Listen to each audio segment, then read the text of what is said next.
All right. C1x Updates, episode 2. We took our break.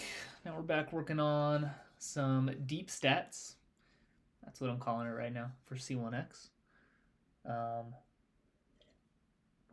Didn't make a ton of progress last time.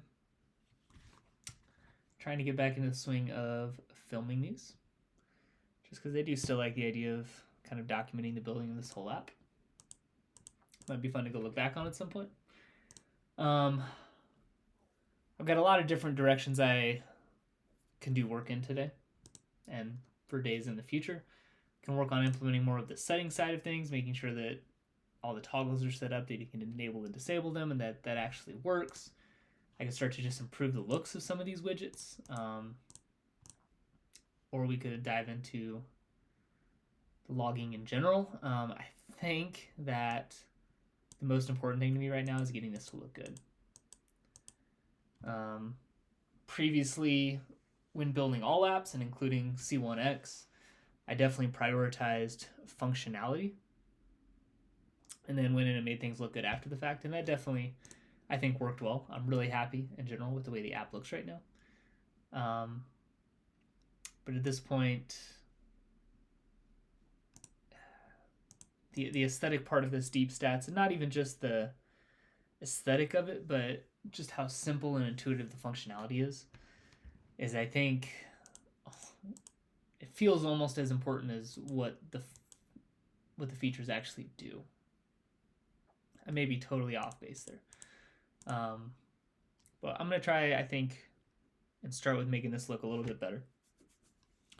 Probably just go frame by frame. We do have the putting ones as well to dive into. I think those are going to be a little bit easier. But let's jump back into this. We'll do the weather one later.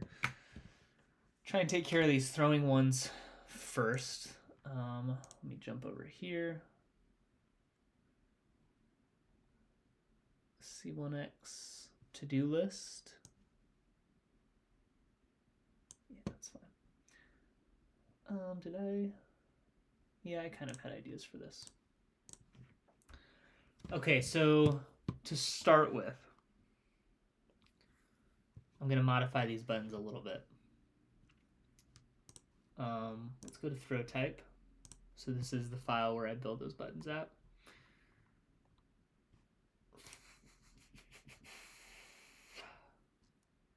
So what I was thinking is that obviously forehand and backhand are going to be the predominant selections for almost every shot. I still want some of these to be options though. Was thinking about like good footing, bad footing. That could come to include things like a standstill or a patent pending. I might just do forehand and backhand and then just do a more button at the bottom. That might be... I kind of don't hate that idea. Top width, bottom width. All right, so remaining width, remaining height, top width, available width. Okay. I mean, I can modify those to be what I want them to be. So right now I'm thinking that I just have a more button at the bottom. We introduce a bool here. So let's just go bool is more pressed equals false. And then we're going to use that throughout. So this is to build a button. Down here, I should be able to use that value. Set state current distance equals. I don't think I really have a set. I'm calling set state. What is this stateful widget?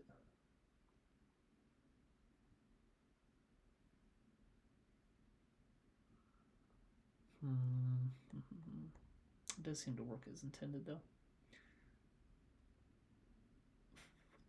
So build a raised button. Label is named button, this long button. Column.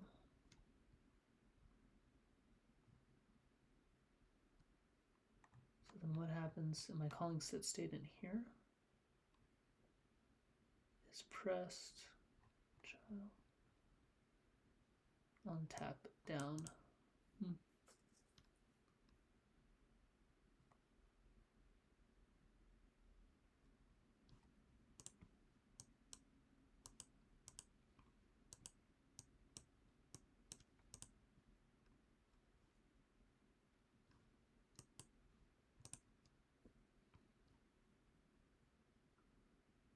Selected option label.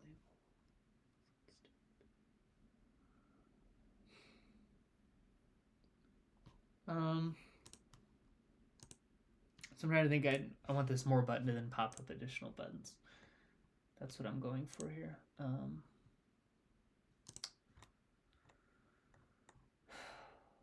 Can I do that easily here? Is it as simple as just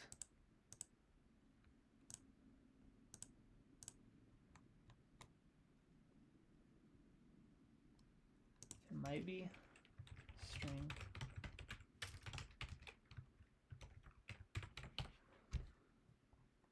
It might be. On tap down.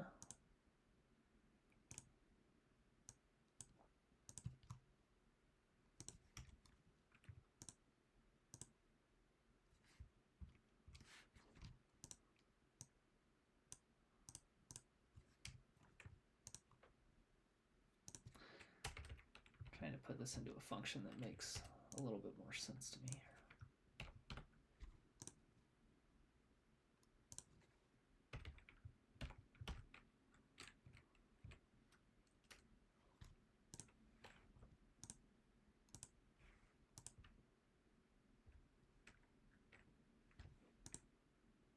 That's it. Set state like that. Okay. So then can I do a if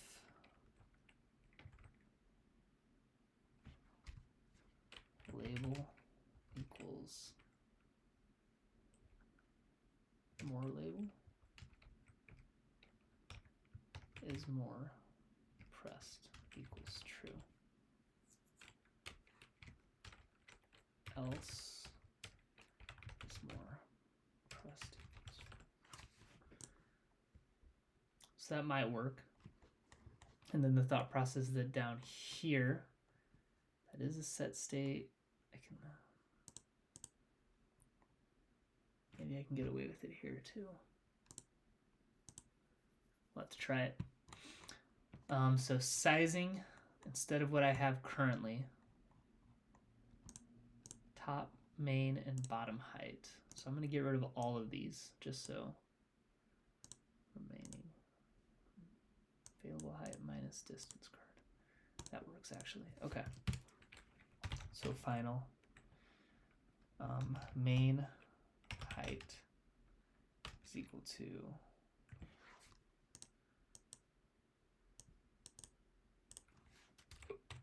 times 5/6. Final main width equals final bottom width equals width equals final. I do want those to be flipped. Keep it consistent here. Remaining height, this will be remaining height times 3/6. More width is going to be available width divided by 2. Main width will be available width divided by 2. Bottom is going to be available width. And then I'm going to scratch all of these. And then instead down here, what we're going to have is we're going to have the row here. Actually, this row is going to go away. Overhand shot type 0. Left main and right main, do I still specify those? I do. Okay. So this is actually going to be at the top. So we're going to go if is more pressed, else All right, so if more is pressed, we're going to get this. Or if it's not pressed, excuse me. We're going to have our forehand and backhand as the main. I have it left main and right main as variables just because depending on left hand and right hand, I'm flipping the order. Just because I think that looks a little bit better. A little more intuitive depending on which hand you throw with.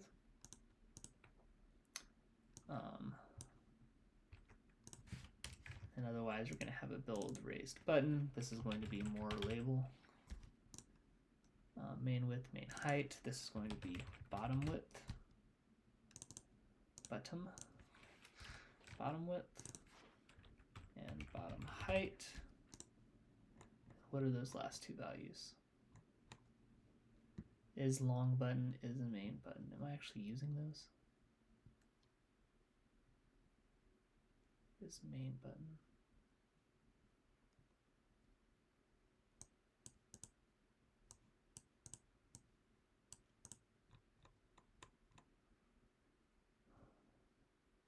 I'm gonna have to look at that a little bit.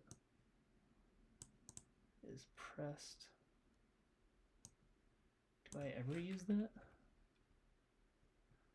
Not using is long button at the moment. Okay.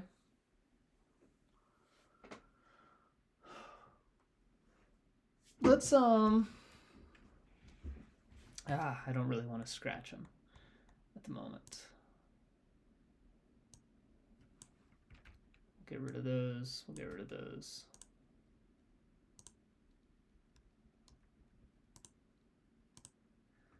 Everything was false right now anyways. Okay.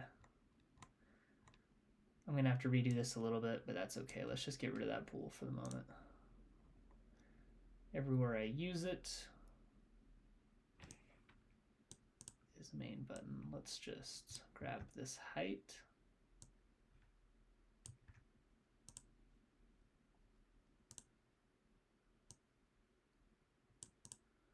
And then here we're just going to use this width.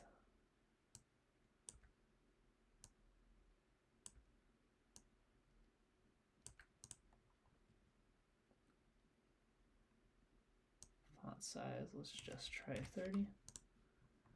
I am probably going to implement something back again for that. But I need to get these in there first and just see where the issues are going to lie at. All right, so more label, bottom width, bottom height. That should toggle if that one's pressed, the is more pressed. And if it is, then we're going to get these rows here. So we've got more width, more height.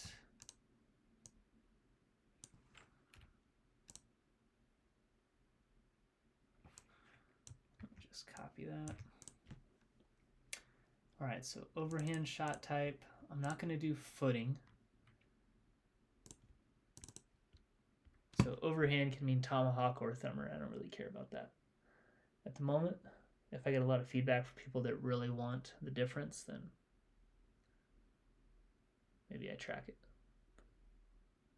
I don't think I'm going to. Overhand.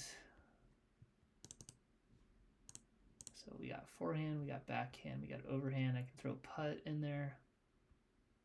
Is there anything else? Like if it's a forehand roller, you're going to hit forehand, you're going to make the angle roller. So it's shots like that are already covered.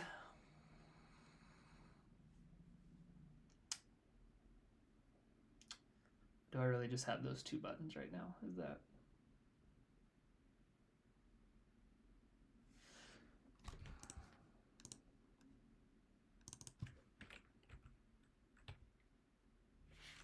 Putt shot. Deep stats labels. This is under deep stat keeping, deep stat labels.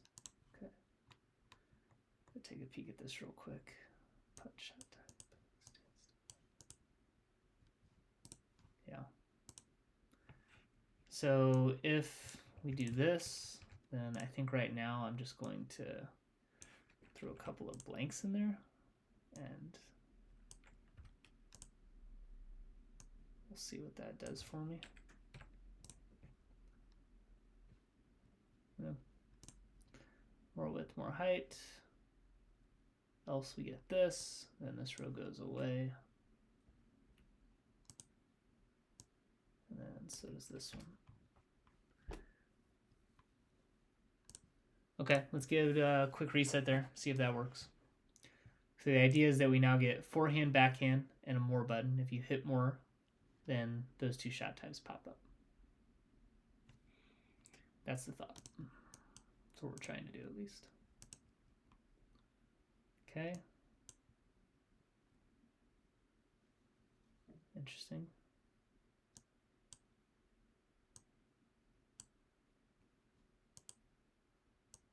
I see. Okay, so I need to move that set state up to the on tap up. So once it's released. So that needs to get taken out of there. And then I need to do the same thing here. So let's go here. We'll kick that down. This becomes this. This goes here.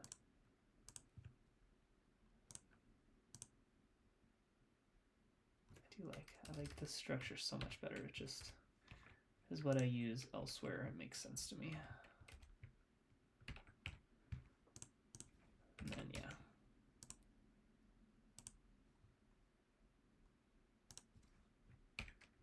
And then that needs to go there. So on tap up, it'll happen. Okay, and then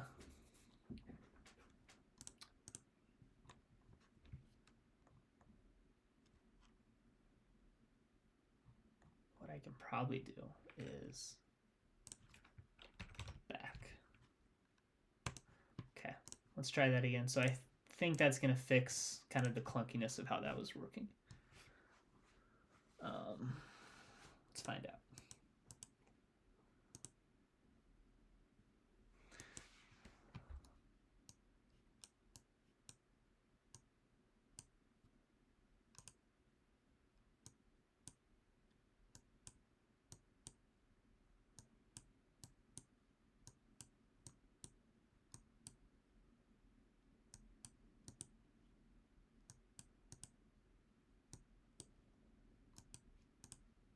I do return overhand. So it's not marking it as complete, but it is working, and I think I like it. Just it's simpler. I think that's a little bit better. So let me maybe get the functionality of that in there first.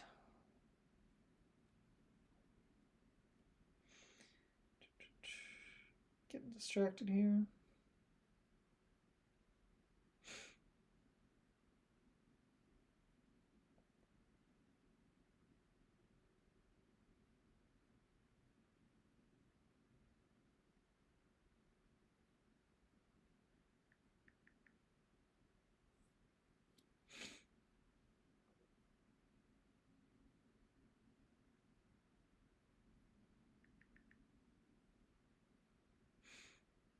Okay.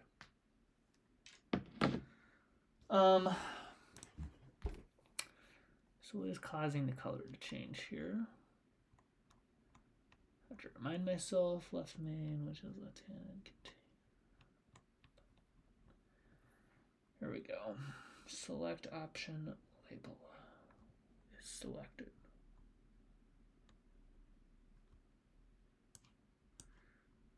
Selected equals label.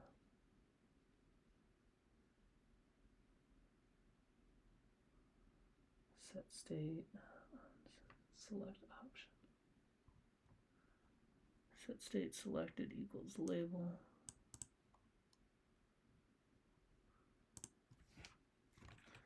So maybe I just, let's do a little print running.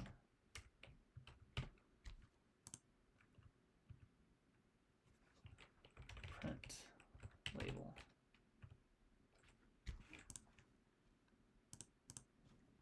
See what I'm missing here. Drag this over a little bit so I can see the output.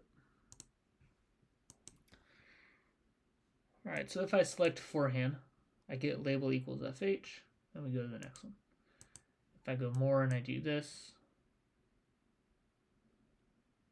label is equal to overhand. Oh, but it's not showing because the second I click that. I see.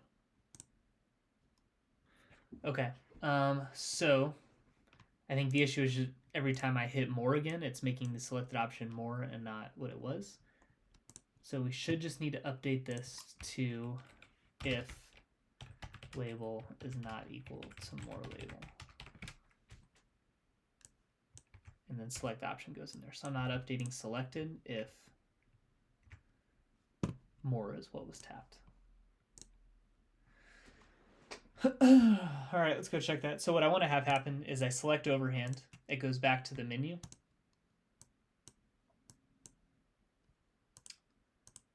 Overhand is what's selected. Maybe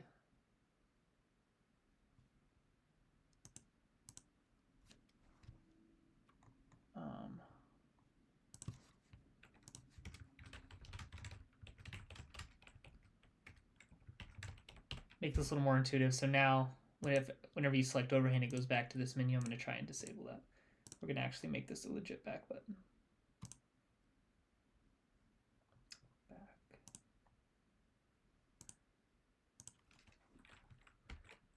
If let's see the back label.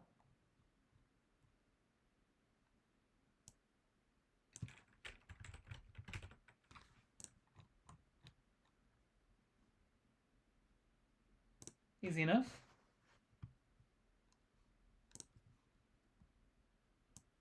Maybe.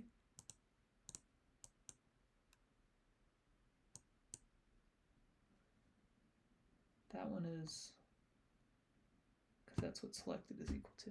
Duh. Duh. Okay.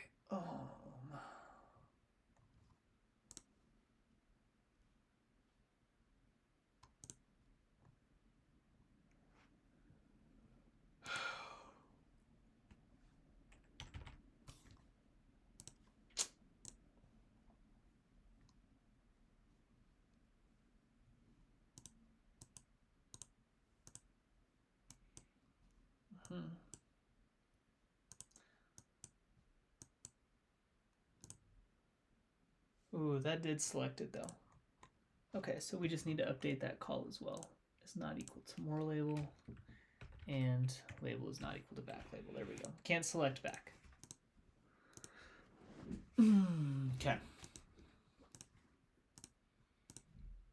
Yeah.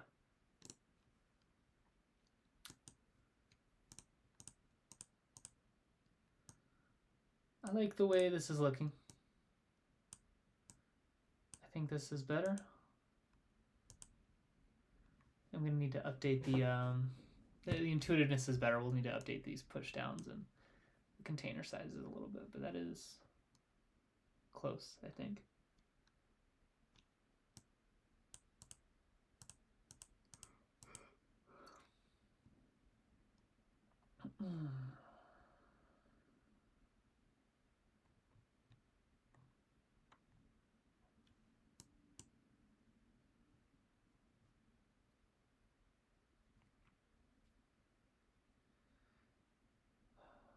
Thinking here.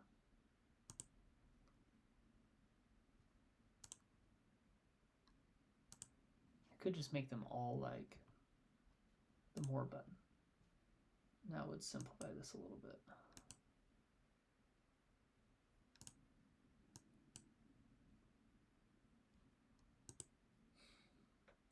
Would.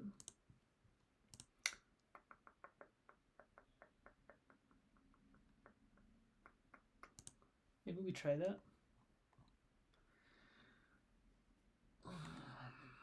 Maybe. Maybe. And the back button does look kind of weird though. This is probably okay. I can just mess with the sizing. So basically I build these buttons to have two separate containers. So you have the white as the top and then this gray underneath to give it like the 3D effect. That's how I built out all of these buttons in C1x. And so I'm just trying to think of the best approach to make it so that I can implement similar dimensions to make these all look the same, because obviously this is not how this is supposed to look. That looks terrible.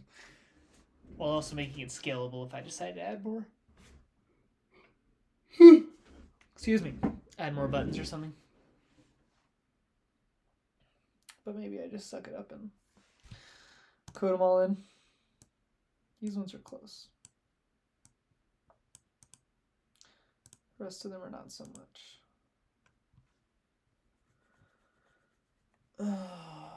Okay. Build a raise button. I'm getting the width. I'm getting the height.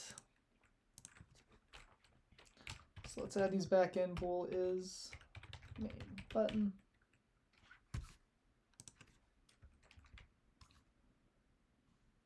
And comma bool is long button. So basically exactly what I had already. But the dimensions are going to change, so they were going to have to change anyways. Container, the width and the height, those are going to stay the same. Is selected is going to stay the same. Width should stay the same. Animated position. This is where stuff is going to start to change. Or no, the container. No, the base container does have to stay the same. Yeah, so this is what we're going to have to adjust. All right, so is main button, it's going down a pretty good amount. I don't know if I'm going to change that too much.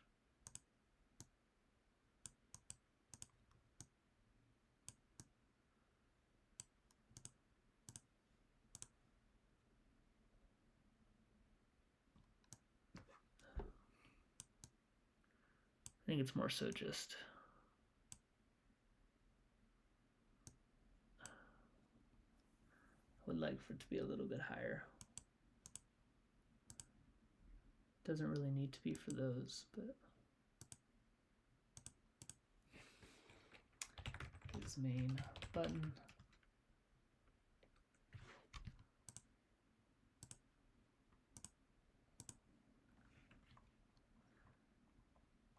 It might be easier just to do these up here. Var top height equals var top width equals. Let's call this top layer height. Top layer height, top layer width, var press down multiplier equals. Okay. So top layer height right now is 0.95. 0.95.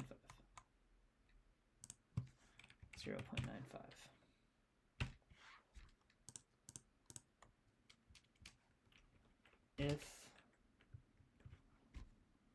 can I do that without any issue? I can. If is long button. Yeah, and if it's a more button, then they're going to be at the default. So main button here, I want the height to be a little bit more. Let's get the rest of these in. Width right now is 0.9, 0.024. 0.9, 0.024. And then we're going to use these. So down here, animated position height. It's going to be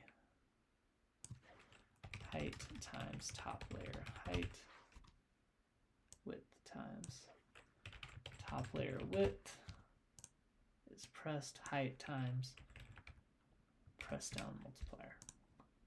Yeah, and then we're just going to change them up here. Okay, so that's what it's at for the more buttons. I guess we can look at those first then. These are pretty close. I think they need to be just a little bit wider. So let's try 0.92. The height, honestly, is pretty good. It could probably be a little bit less, actually, just a little bit. Let's go 9.4. press down I think is kind of close. We'll have to see how those dimensions change it. All right, so main button. Top layer needs to be a little bit bigger here. Let's go 9.6. The width is, I mean, I guess ideally they would be roughly the same. How do these, their width is pretty close. It is definitely more of a press down. Okay. So I make that a little bit bigger. The width needs to be bigger as well. Let's go up to 9.6 as well. Press down multiplier I think is already kind of close, so we'll just try those values.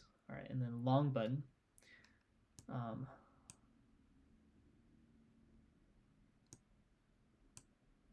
Height needs to be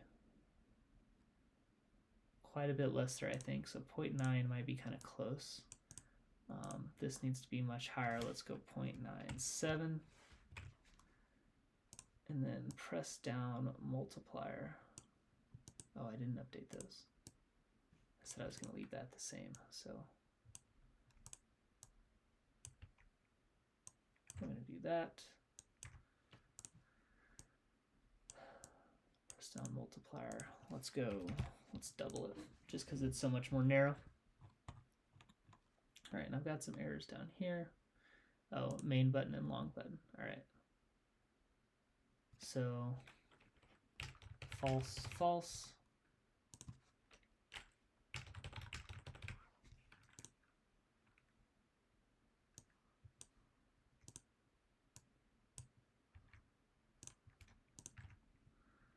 These ones are going to be true, false.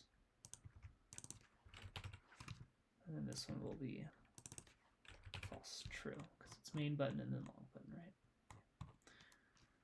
Okay, let's do a reset here, see how that looks. Okay, so we're not there yet, but we're getting there.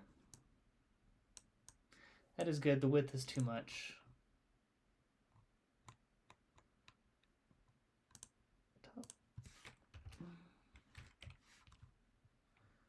Can I update this live? I can. Okay. Even just a little bit less, 0.92.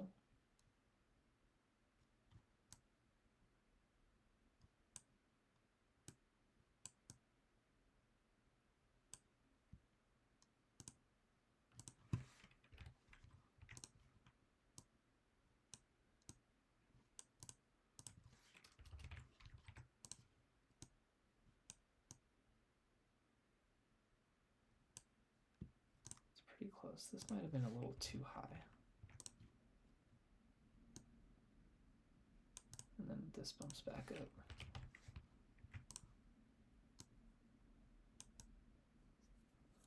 Yeah, we're pretty close there.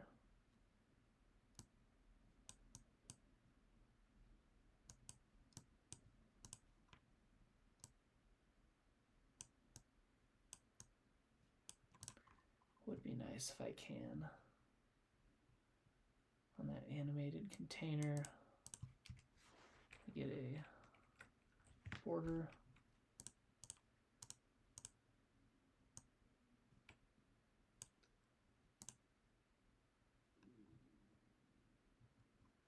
Is pressed.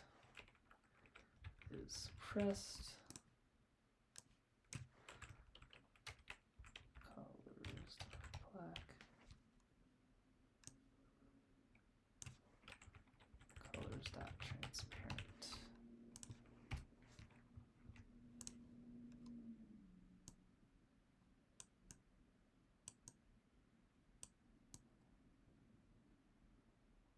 Yeah, maybe. Do you need that press down to just be a little bit more? 0.3.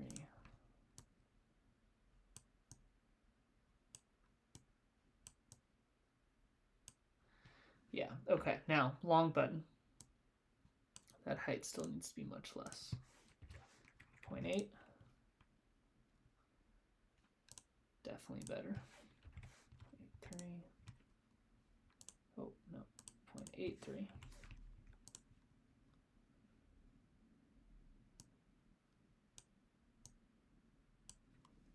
Okay, width can be a little bit less. Let's go back to 9.5. 9.6 might be the happy ground there. And then press down needs to be more. Let's go 0.8. Even more, maybe a full one here. Too much. 9.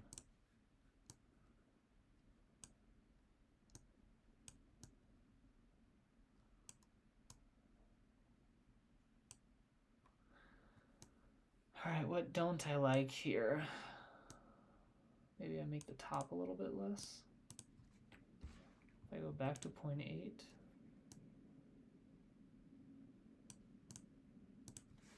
8.3. And then the width, 6.5.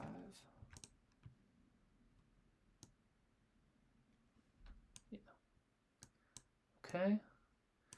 And now for the regular buttons. Could maybe be a little less tall, a little bit less wide.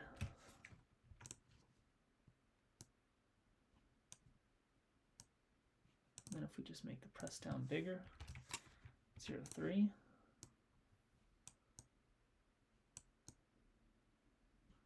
Just a little bit more. Let's go 3.2.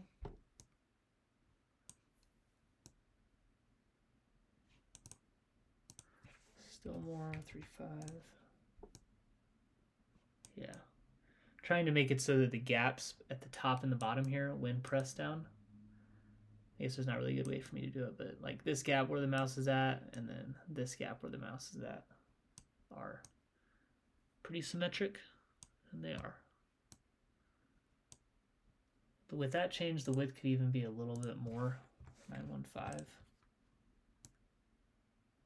Just to try and make it more closely match the sides. I think that is pretty good.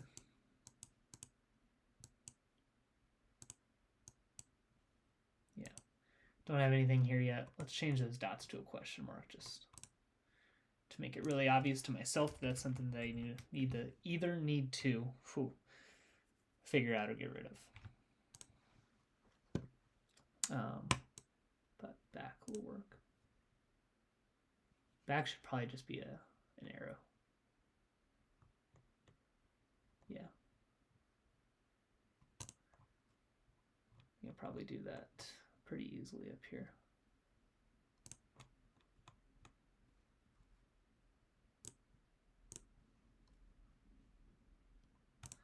How do I round scorecard? Back.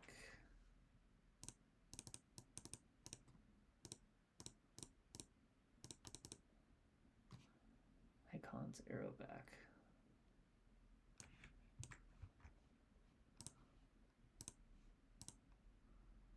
And then maybe here we can do we can say label equals more label.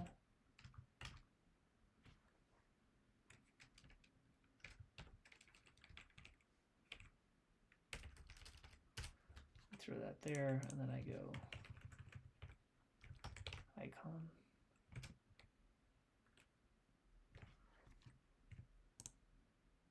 Yeah.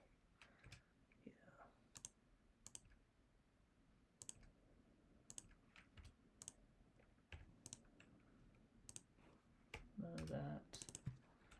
Black. 40. This one's arrow back.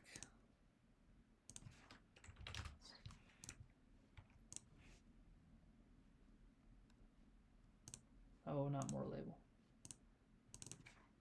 Back.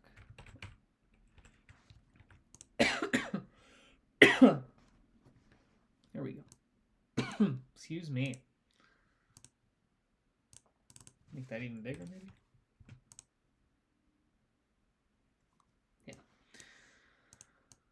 Yeah. Okay. Yeah, I think this is looking better. Now what the heck to do about these distances at the top? Because obviously those look terrible. As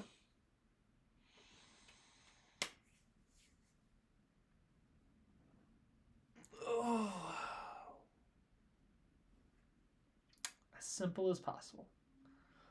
What could I do to make that as simple as possible? People are generally holding this in their right hand. Maybe I could put like a plus and minus button and then a number off to the left.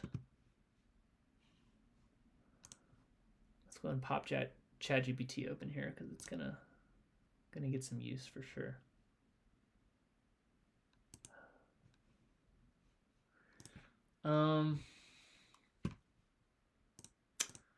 Let's close some of this stuff out that I don't need at the moment. All right, create a new folder here. This is all my widgets. So we're at shot distance. All of my widgets for logging these stats. Widget lets the user select a shot distance from a number of carts. Instead of this, I want a widget which displays a distance starting at 300 feet and then has a plus, minus, and plus button to the, we'll make it obvious this is multiple buttons, has minus and plus to the right of it, which increase that distance in increments of 50 feet, minimum of 100 feet.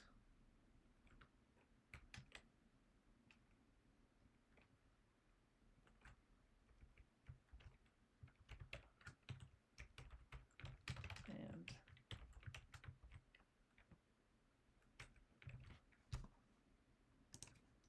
maximum of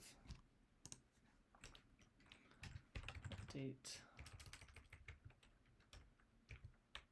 Provide a new widget, but keep the same name structure with ability to return a string and fit the constraints of its parent like I have here.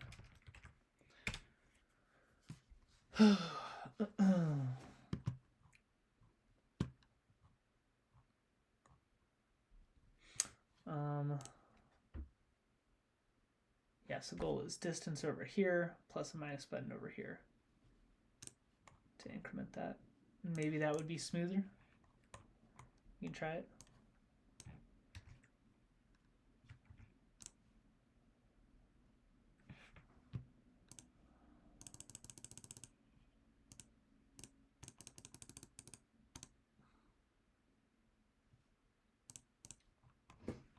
All right, definitely some things I don't love about this, but we can fix those really quick. Build a button. Plus. It's showing them as text. Oh, it actually. What does. Just out of curiosity, if I convert this to the font I'm actually using in the app, which is Lolita.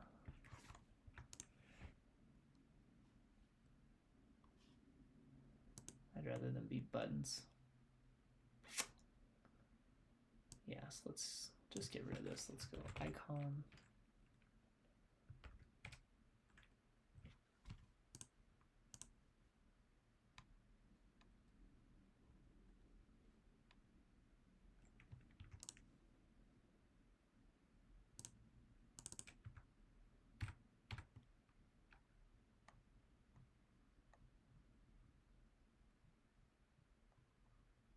What other options we have here? What is like add task?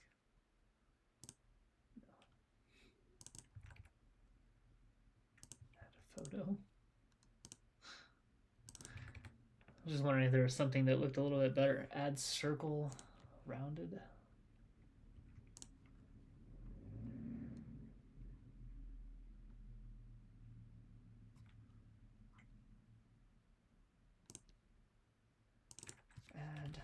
remove rounded.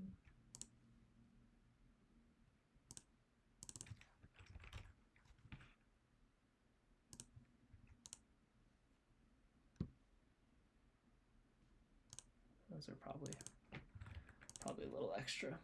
We can stick with these for right now. Oh, I do think this is better.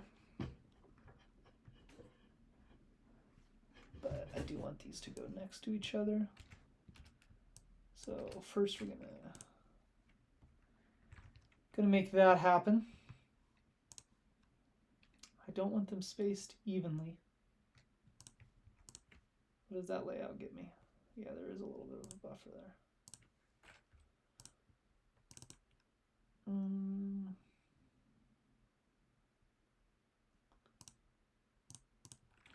If I get rid of this, and I just go sized box width 10.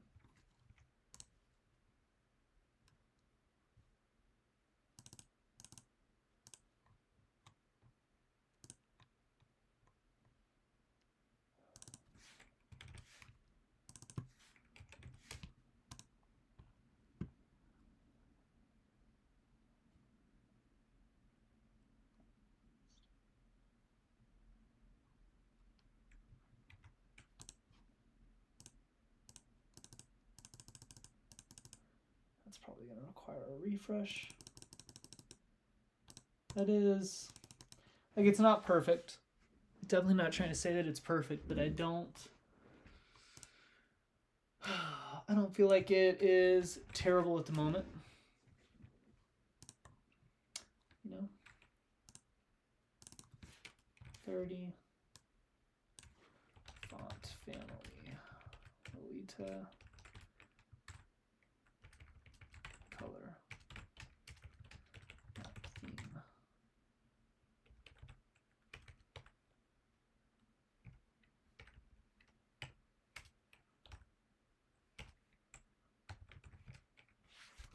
Off-white soft, make that white. The buttons, let's go.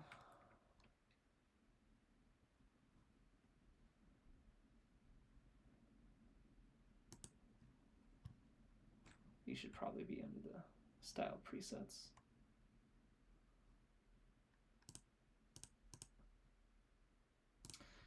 Probably where I should be putting these. Throw type. Static var shot distance container background equals colors down black distance label color and theme colors dot off white soft.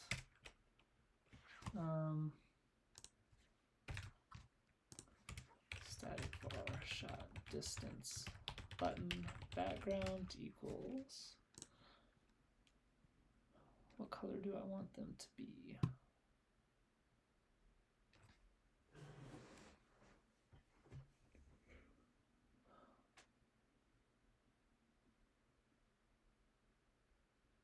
Maybe just that gray. So that's going to be this color.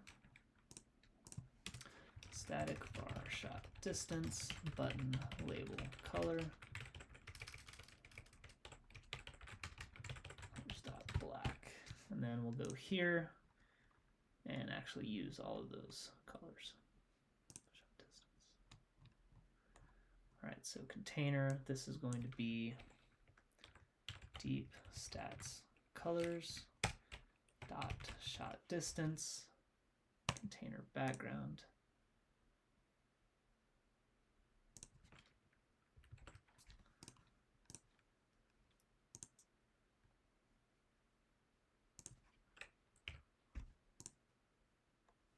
Box shadow, I really don't want a shadow. It off for that, yeah. Let's drop that. That was the wrong one. So shot distance button background is what I'm on right now. This will be deep stats colors dot shot distance button label, comma. And then up here, we've got deep stats colors dot shot distance label color. Get rid of the constant text style, and then the container up here will be deep stats colors dot shot distance container background. Okay, let's give that a try.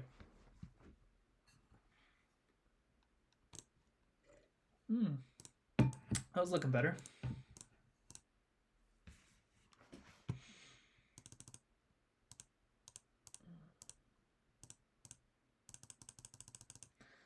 All right, let's go look at this. Increase min distance, max distance, 450. All right. Selected distance is greater than or equal to max distance, which it should be. Max distance plus widget step, else.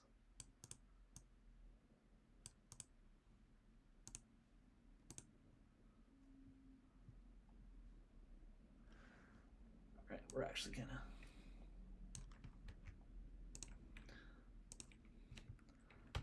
update this function.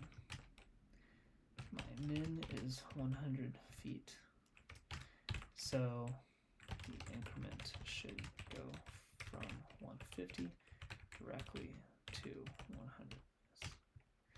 My max is 500 feet, so the increment should go from 450 directly to 500 plus.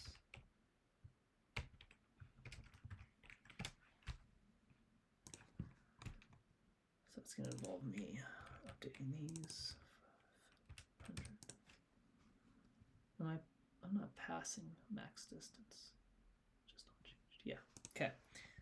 All right. So yeah, give me this new function.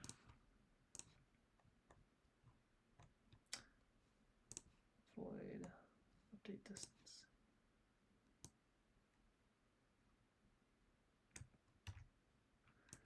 Like so. Tab that out once. Give me a reset. And hopefully we're pretty close there. I do think this is, like, it's still not great, but I think it's at least looking much cleaner than it was before.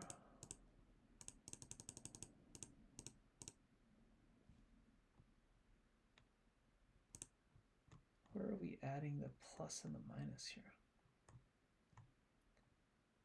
Get display label.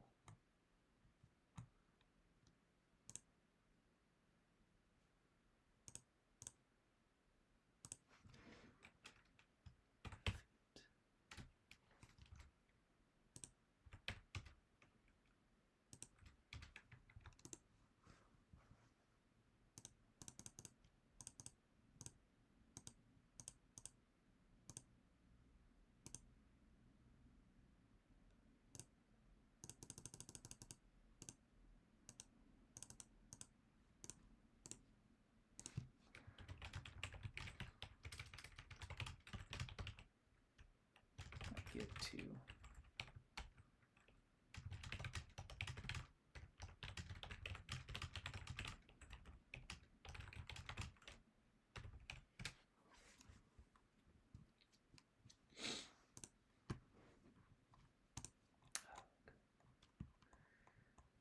all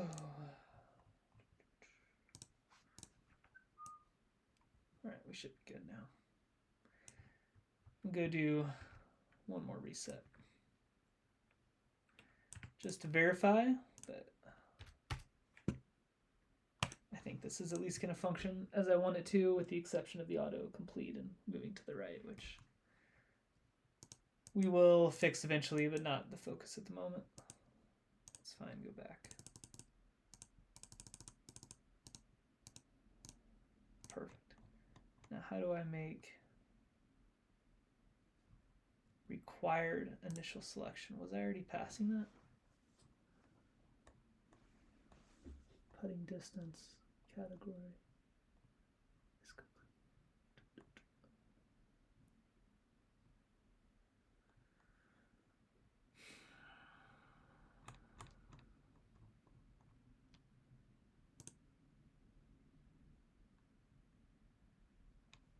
it's not from there. It's from here.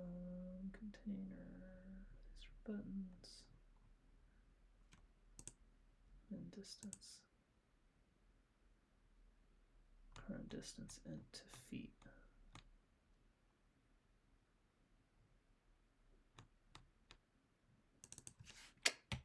There we go. All right, so now it'll default to 300 feet.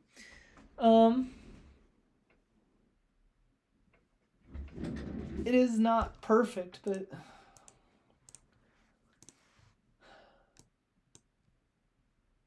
it's not terrible. I could also probably just make these actually mirror those buttons, which would probably look the most consistent.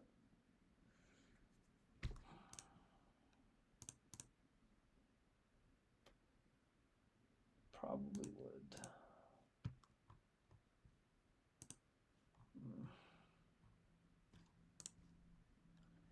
And I do already kind of have the icon buttons there.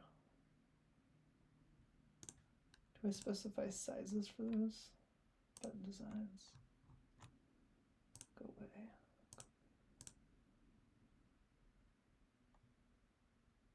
Icon print.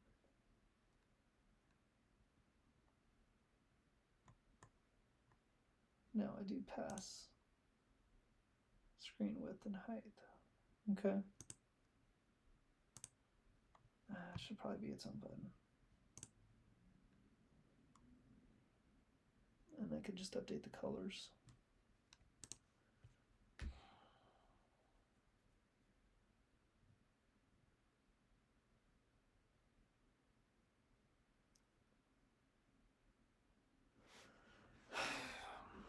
Yeah, okay. All right, icon buttons. Copy.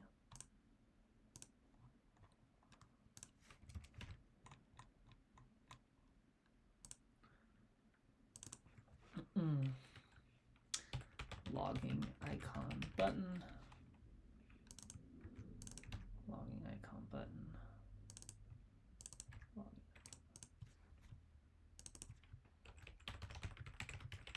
State. No, I had that.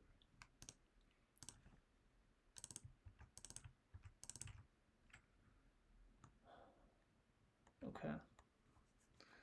We're going to pass the icon. We'll assume that the sizing is correct. Screen width. Screen height. Let's just give that a try. So for shot distance, really it's going to be instead of this build a button. So if I comment that out and then I instead go logging icon button,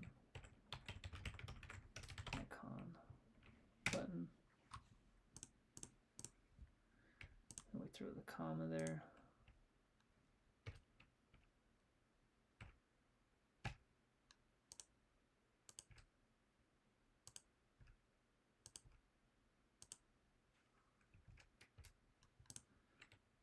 All right, so icon I can go remove. Screen width, I'll go, I guess, max width, max height, and we can try that. And then on press needs to be that. Has a type of void. Oh, can we do? Does it need to be that?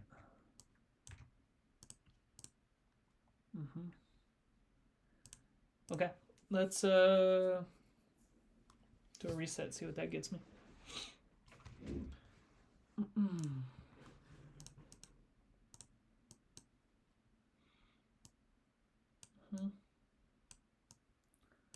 It is close, the sizing isn't terrible.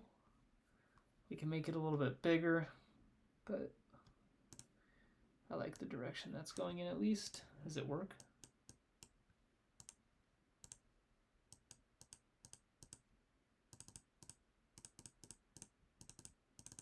Yeah, it is working at least. So we're going to go add, make that true. This is going to go away. Get rid of those comments, and then we just need to update the design. All right, so base color, this is going to be deep stats colors dot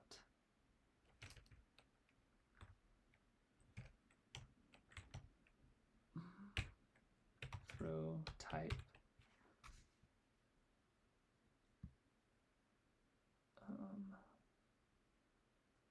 active inactive bottom layer color.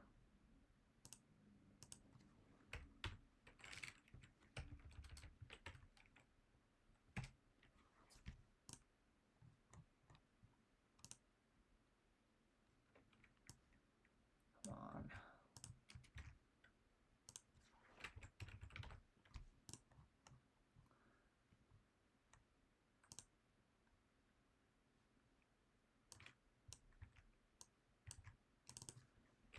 Inactive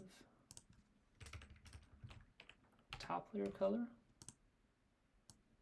And icon color, deep stats colors dot throw type inactive, or just label color. Okay. We're not taking this. That's not as an argument. So we're going to get rid of 4-round scorecard. I'm going to get rid of needs to be thin.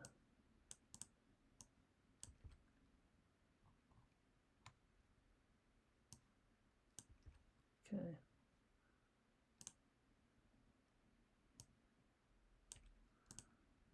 All right, so these are the sizes we're working with right now. I updated the colors to match. So now it's just these. Base size is equal to widget screen width. So I want to make that a little bit bigger. Let's go 2.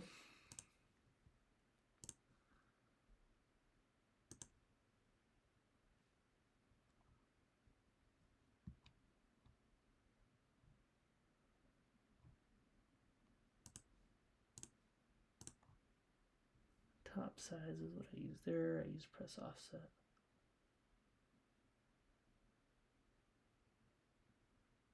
Icon, widget, icon, top size. So this should work pretty good.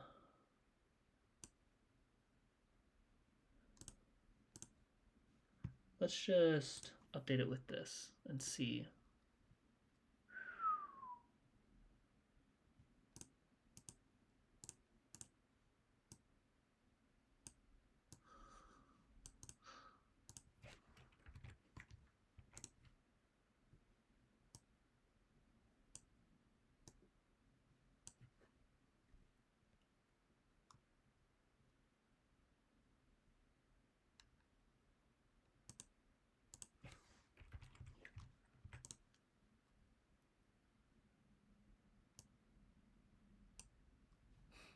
It's getting closer.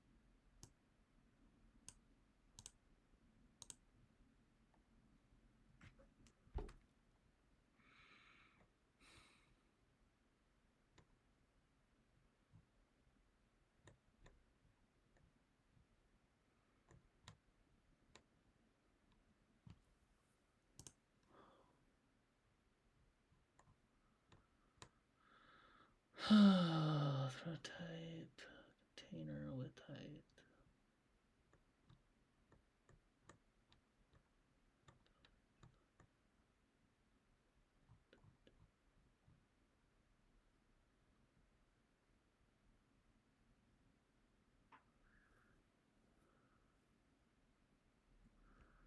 distance card height, so I get the max height there.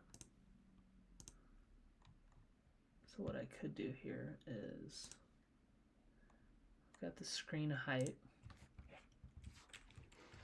Let's go final base size widget dot screen height times 0.98.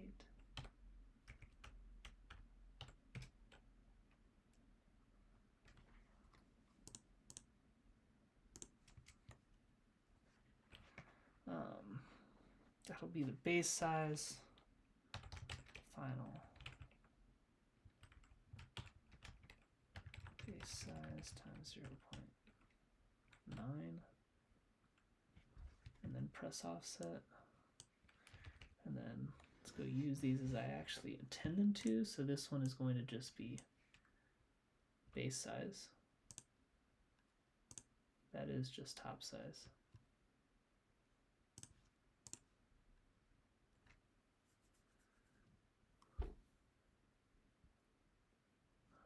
So I wonder why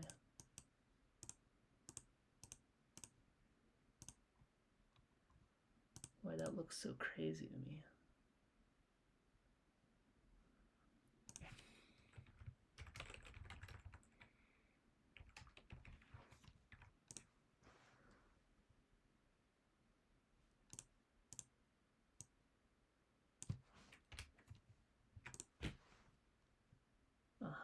There we go.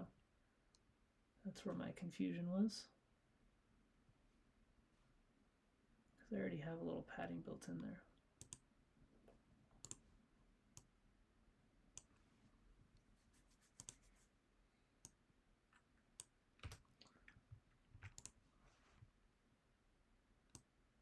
I should have some though.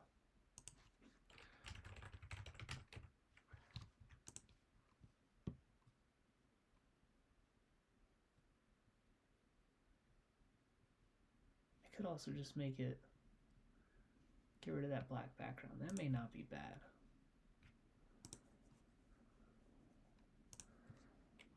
Let's drop that to 9.5.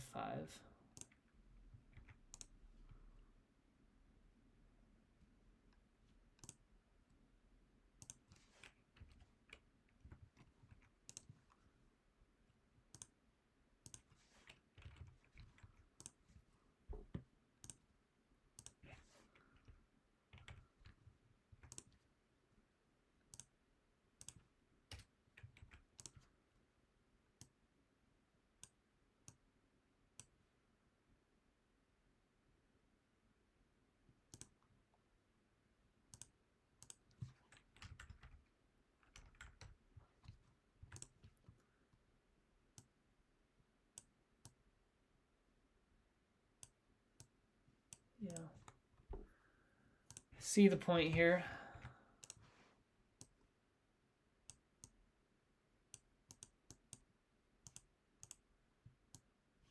Maybe those don't get a border.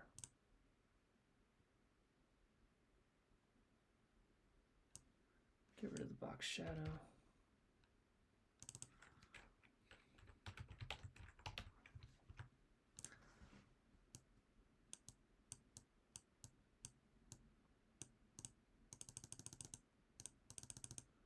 Yeah, and then on this presets, let's go try updating the container dialog background to match this shot distance container background. I did not mean to hit stop.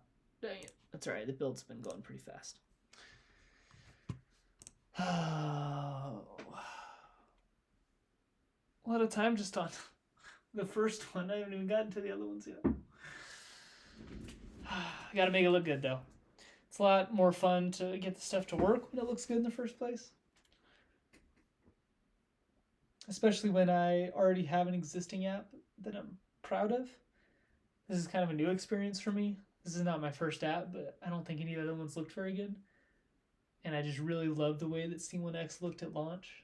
And so it's like induces stress when I am implementing a new feature if it just looks bad. Like even if it works great, I've got to get it to look good first, and then I'll deal with the functions at the end. I am trying to implement this in a way also that does not impact anything that I have in C1x currently. I don't want to create any new bugs, or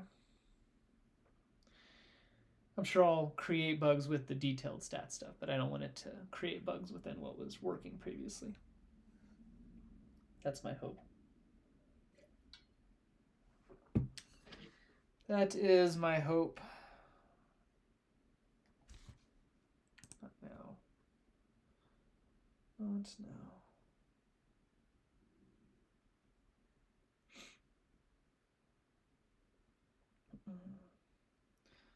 Get distracted again here.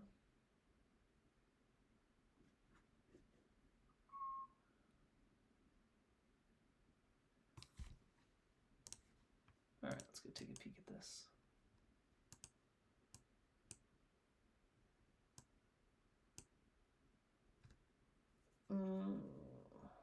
Okay, so shot distance, we're going to get rid of the rounded corners on this. So that should make that little weird spot go away. Yeah, wrap it off.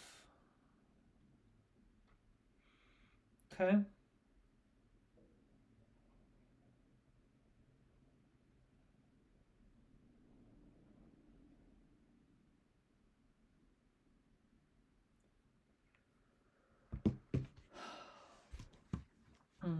Can I get rid of this little black area at the top? Surely I can. Right? Right?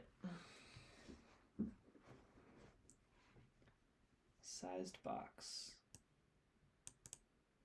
Look what happens if I just comment that out. Update. Thank you.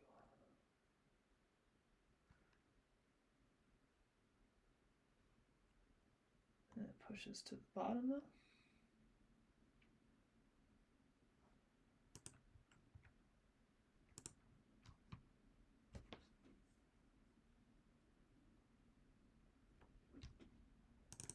Can I make this a container?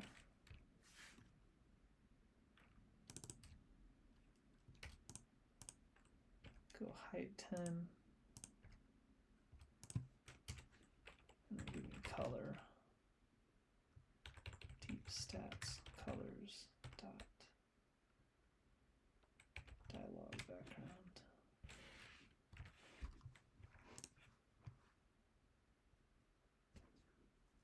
Okay. Now why aren't these rounded here?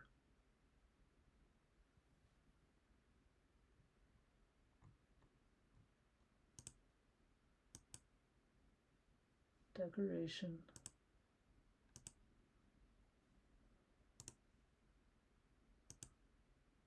Border radius.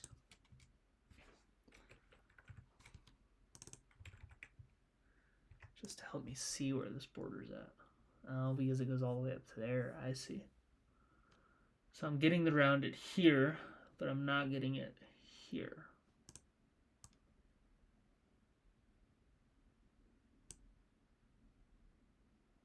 But I would like to get it there.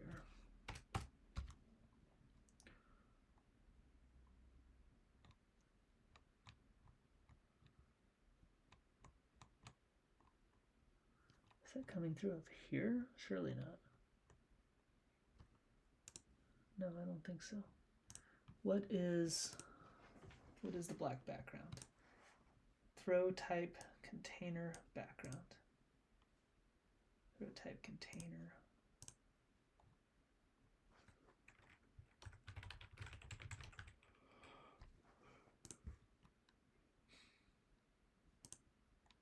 But this is where I just, like if I do the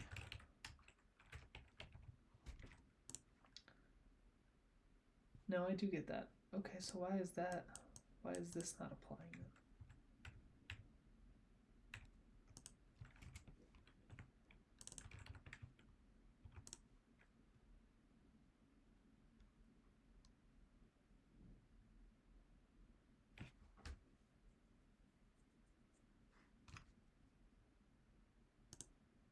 That's red, but if I make this glue.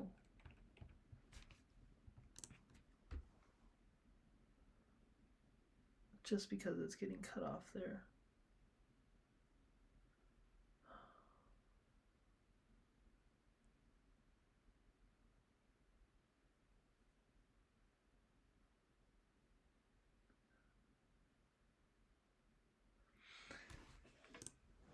So what I think I need to do then is if I wrap all of these in a container.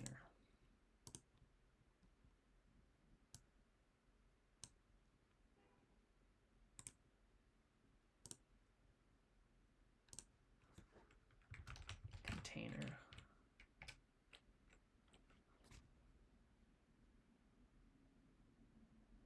It has to be child, doesn't it?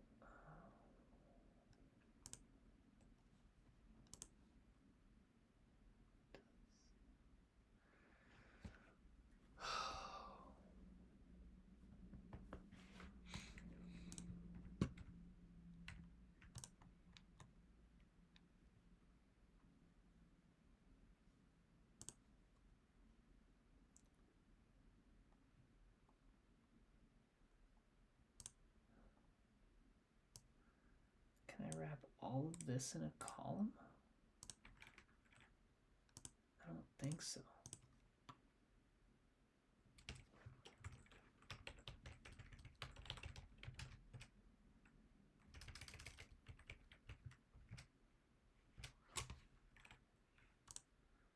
We can test it real quick here. If I grab all of that and I throw it in here, I don't think I can use the if statement like that. No, evidently I can. Okay.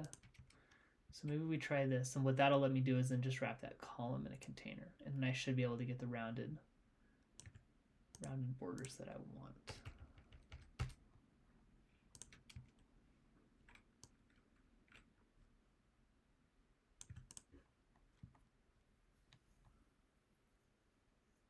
I think.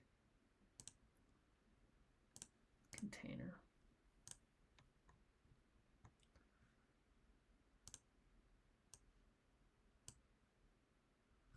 And so this would get a colors transparent.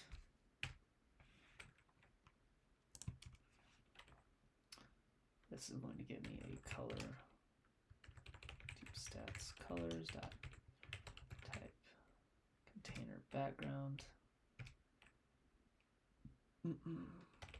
border radius. How do I need to fit that in here? Decoration.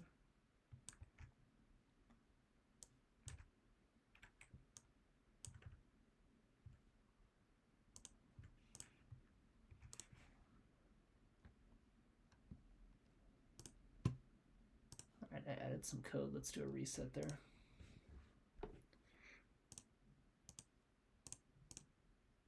No, still getting the error. Cannot provide both a color and a decoration. Oh. Oh.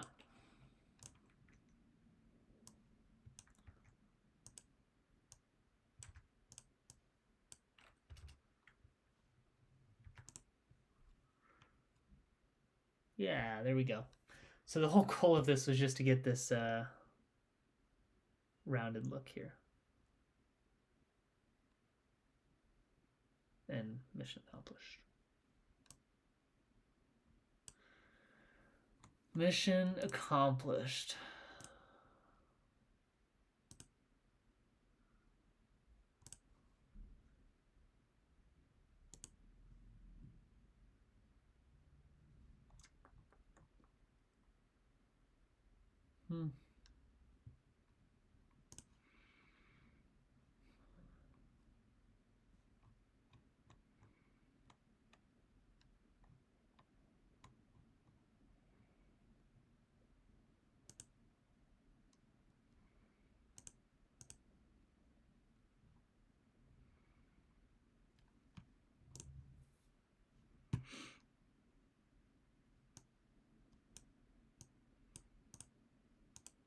Looks pretty good.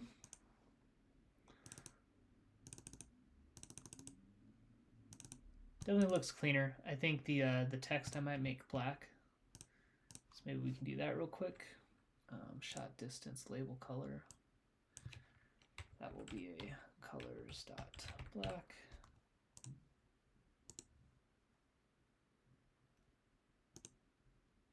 I'm not using any of those anymore.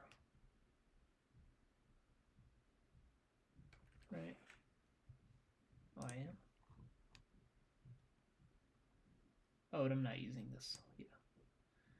We got rid of that widget because I created the custom button to accomplish the same thing. So that's not a problem, but we made the label black, and then let's maybe make the text a little bit bigger.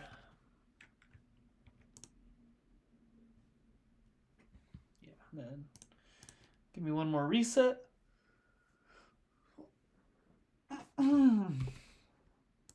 Okay.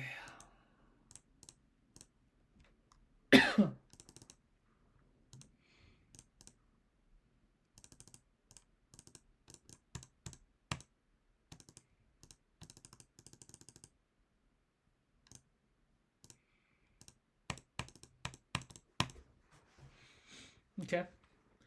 Hit more. Yeah. It's not perfect, but we're going to get there. Next. All right, release angle. So I do already really like the way this looks. There's some things like actually when at what angles the label flips. Similar things like updating how these actual flight paths look that I'm not going to get to just yet. It's more like the aesthetic of the full widget itself that I'm trying to fix. Let's close those guys out because we're not going to use them for this. Release angle, where do I calculate bar height? Here. Padding, sized box, bar height, max height clamp. Why is that a thing?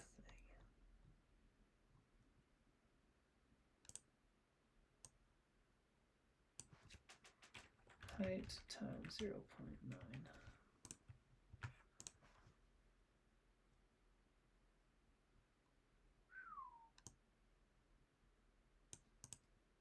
Ooh, yeah, that makes sense. How high did I make the 0.1? All right, so let's go like 0.7 and update it. A little bit less, 0.6.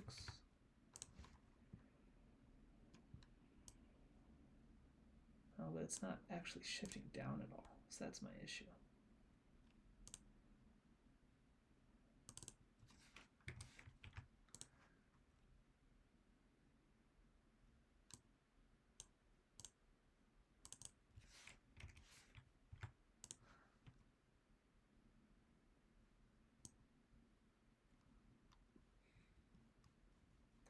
All right, that might be subject to change, but I like the way the release angle looks, so now I'm thinking about how to make this footing widget at the bottom look better.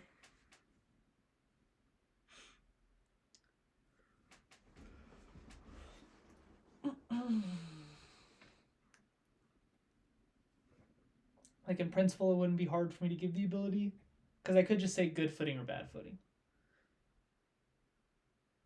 Right, it could always just default to good footing, and if you have anything like T-pads or you have to do a standstill or patent pending or whatever, you can call that poor footing. But the nice thing about leaving it as just poor footing is that it leaves the decision up to the user as to what's called what. Because like for me, if I'm playing in a tournament and I have to go standstill, that generally means that I don't have good footing. Like my preference is not to throw standstill. But if you look at someone like Corey Ellis, he throws standstills all the time and rips them.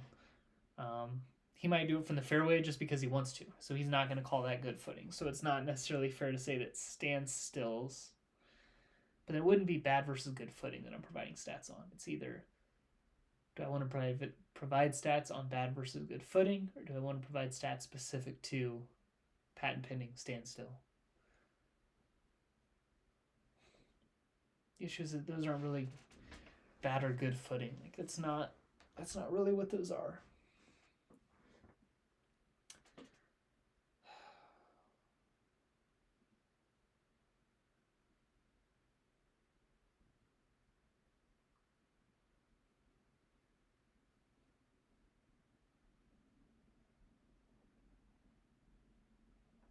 So I'm thinking right now that I need to indicate good footing and bad footing, but I also need a separate thing that is for at least for right now, calling out standstills and patent pending, with maybe the ability to add in some other options. After the fact, it would be nice if I could capture that on this screen already. I think this has already got enough on it. So it'd be nice to throw it in here.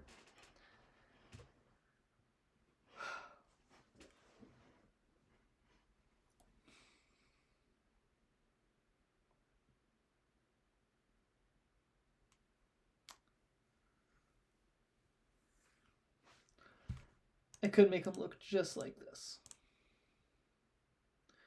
Maybe look just like the more button, but just half the width. That'd be really easy.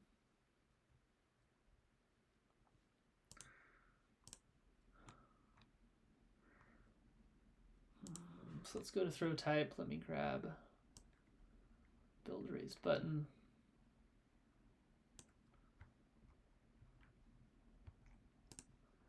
I'm going to throw that here and release angle.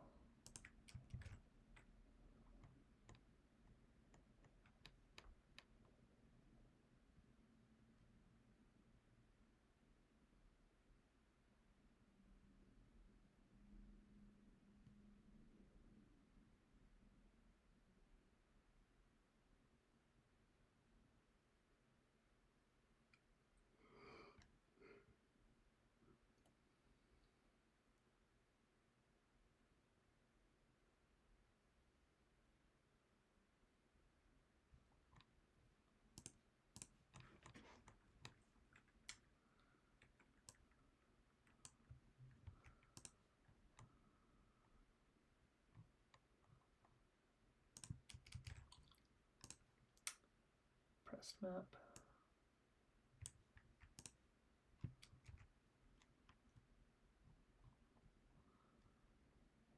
And then more label and back label is what I'm missing.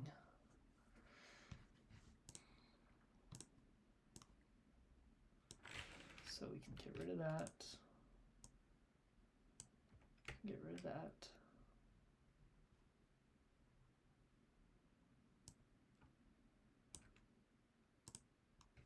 Okay. So now I have the option there.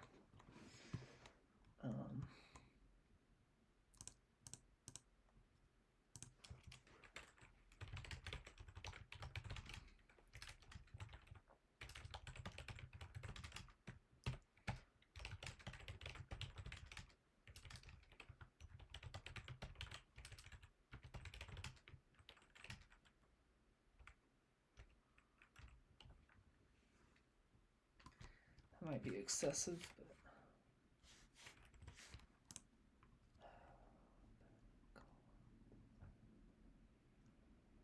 stack, sized box, and then what? I can throw this underneath.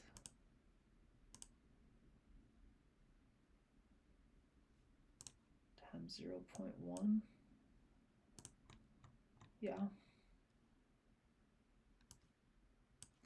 Maybe I don't need those at all, but give me a row, children.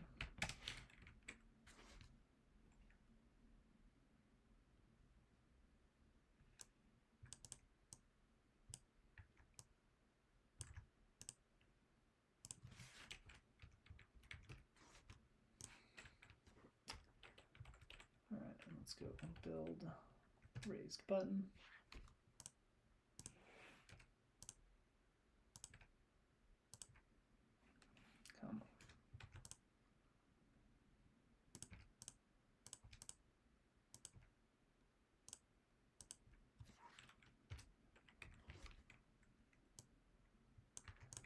snag 2 of those. I guess I really didn't need to do that. This is simple enough here.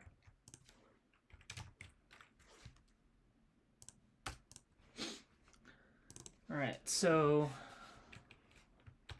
deep stats labels dot standstill 0, and then patent pending 0. Width is going to be button width, bottom,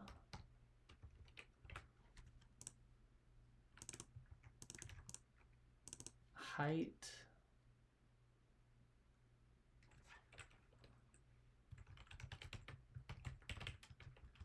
let's try 8.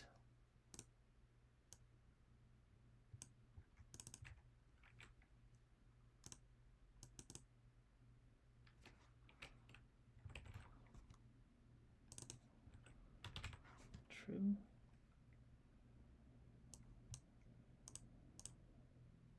Maybe this will work. Gonna probably get some overflow doing this, but we can give it a shot. Yeah, I got some constraint issues. 2 pixels on the bottom though, so we were pretty close. Pretty close.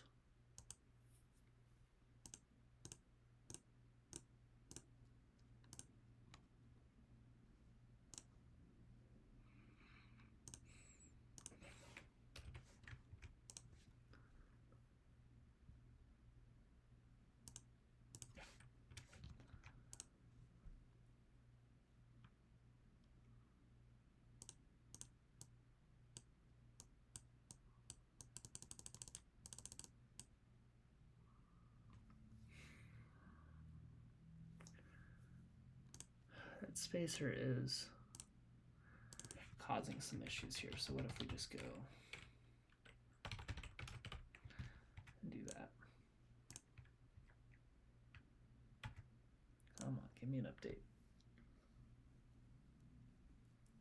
That's it, that's all I got. Padding 10. How am I only getting so much? How much is the padding? Vertical 40. Oh. Only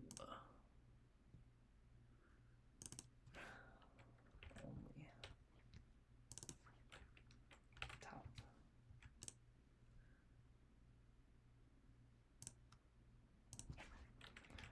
Bottom 10.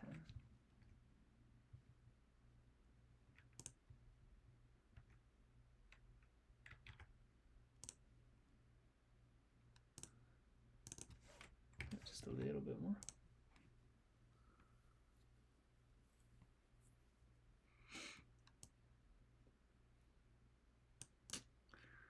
A little bit more.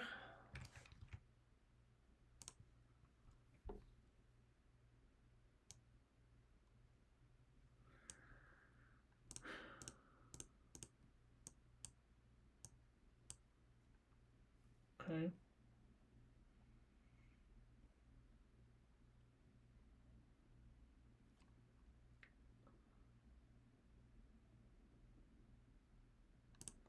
So it's not terrible.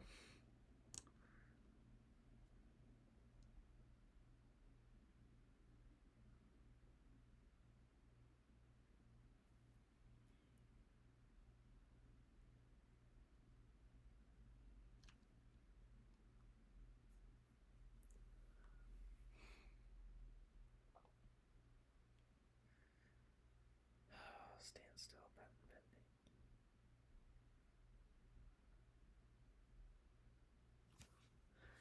I could just add bad footing as a button, but I don't really want it to look exactly the same as standstill and patent pending. Like I want it to be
Let me see what that gives me.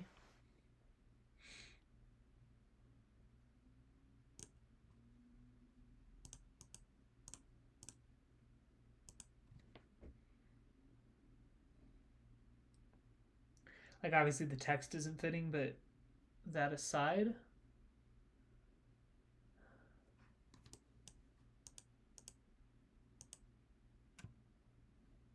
everything looks okay.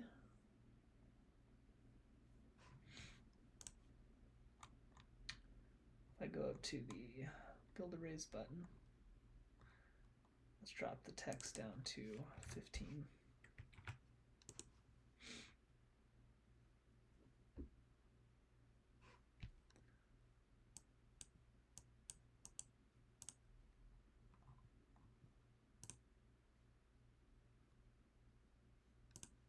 Oh, I need to be using that.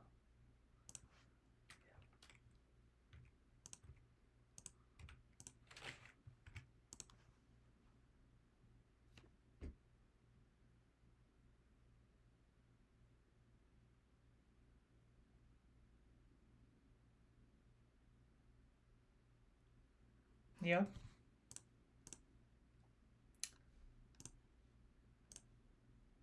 It's not terrible, is it?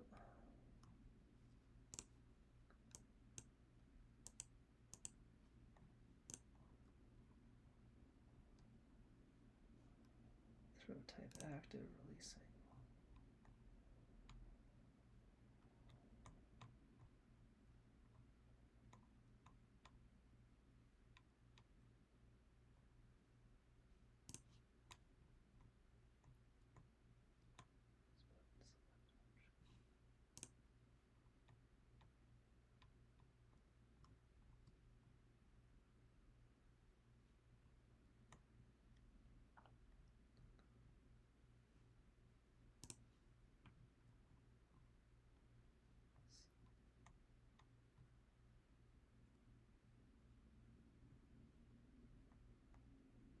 Selected equals widget.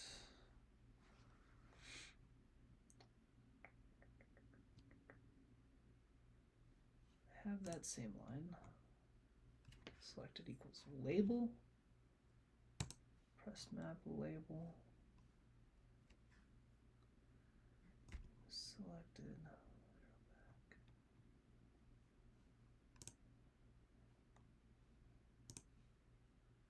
Throw tab active.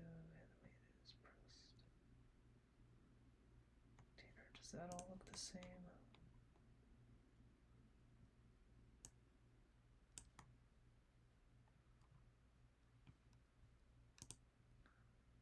One tap down equals true. One tap up. I'm not using those.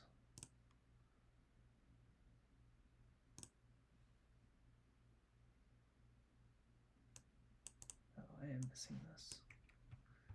I think that's my issue. And that's on tap up, right? Yeah.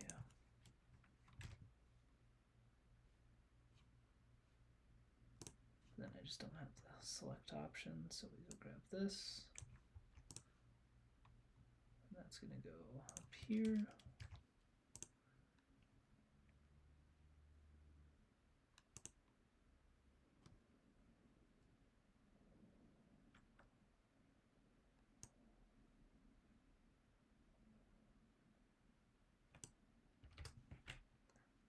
So I just get rid of that. Let's do a reset. I just want to make them light up purple, show that they're actually selected when they're tapped. That's what I'm trying to do here.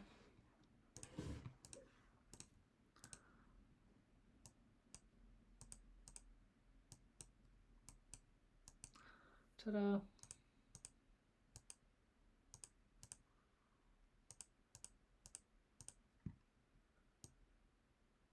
Okay. It could be better. I know that that text is going to be really small for people on a phone, but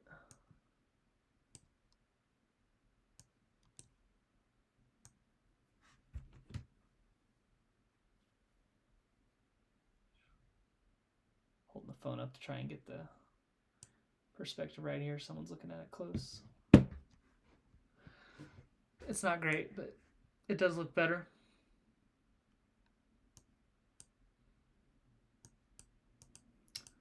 The flight paths, I honestly don't hate the way that this looks. Like, obviously the lines need to change, the angle of the disc needs to change, but if the lines in the disc look perfect, maybe the disc could be white, or be purple, excuse me, they're already white. They do become purple when selected.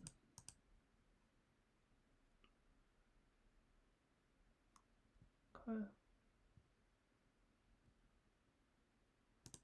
Maybe they just need a little border around them.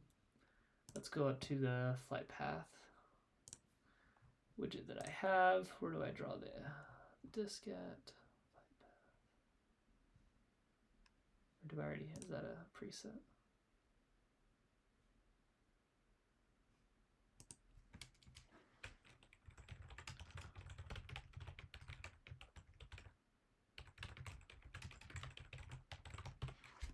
We'll make it then. Not calculating the path. Active disk color.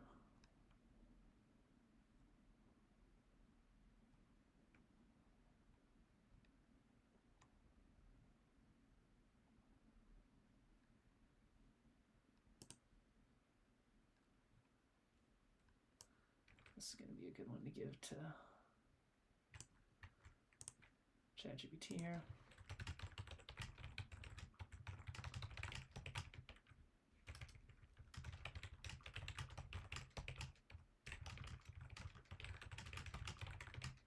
Not super familiar with the syntax on this paint functions. Canvas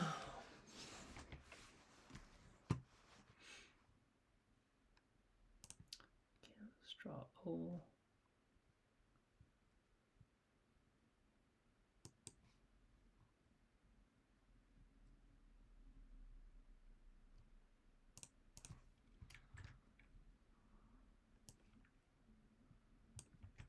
I can move that up here.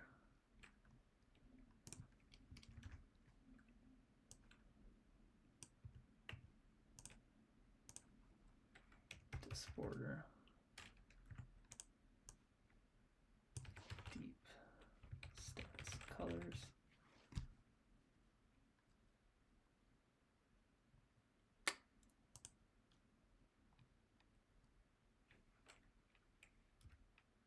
Border paint.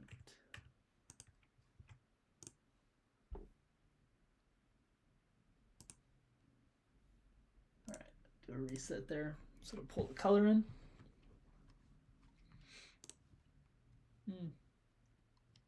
Too much?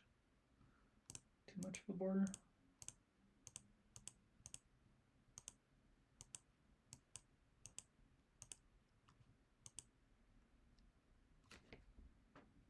I don't think so.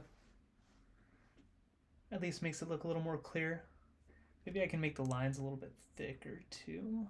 Disk paint. Trail. Path. Points.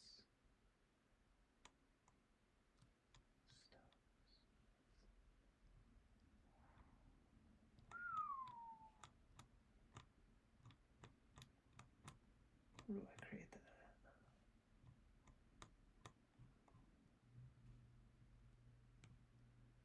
Container, column, layout builder, paint. Not there. Is selected. No, it's got to be somewhere in here. Trail width. Here we go. 3.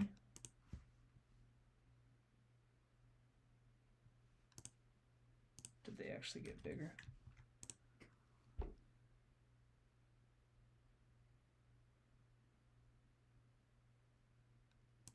I don't think they're getting bigger. Let's do a reset and see if they actually got thicker here.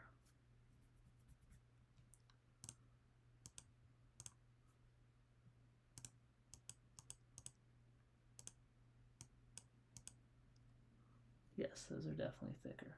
I think thicker is looking a lot better though. Do I have a trail color? I don't. I need one. Not labels. Flight path. Static bar. Flight path. Trail color. That needs to be that. Flight path.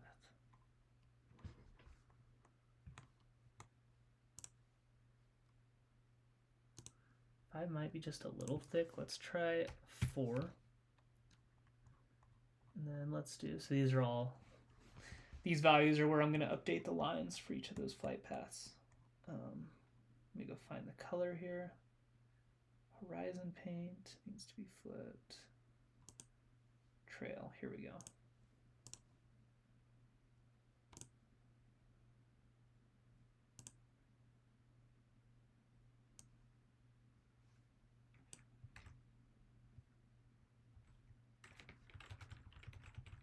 Colors, flight path, trail color.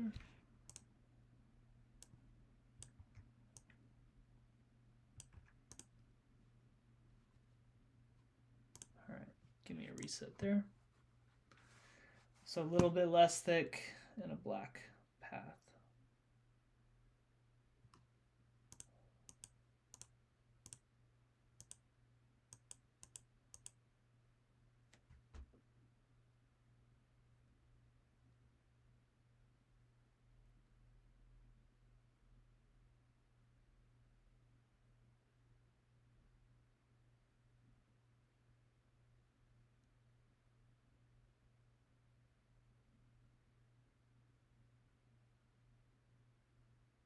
It's not bad. I do think it's better. I like the border.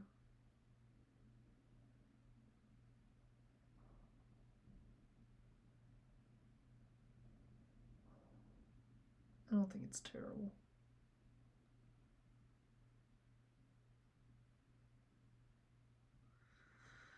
Oh, I don't think it's terrible. I can maybe make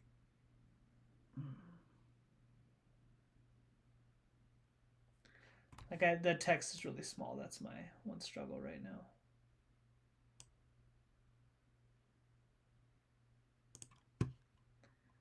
If I guess easy question here, right? What happens if I just make this? We'll add this just so I remember what it was previously. If I make the text bigger, am I just going beyond bounds? No, not quite. Spike should just be, where do I list those labels at? Are they up here? Path labels. Return flight path label options. Okay, was that in the presets? No, that was in labels, wasn't it? Yeah, it was. Flight path options.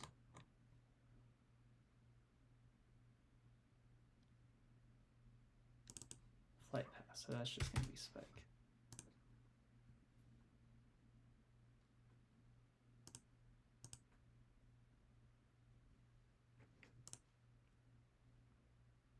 Hyzer flip could be shorter too.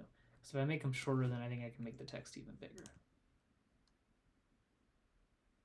Maybe we just call this like a flip up. And then let's go back to here, to the text, and 18.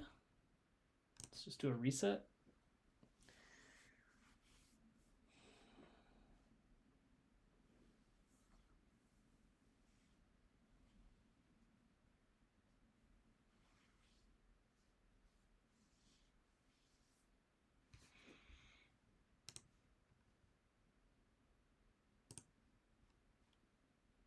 What do we not like here? Why are we, why am I getting this error?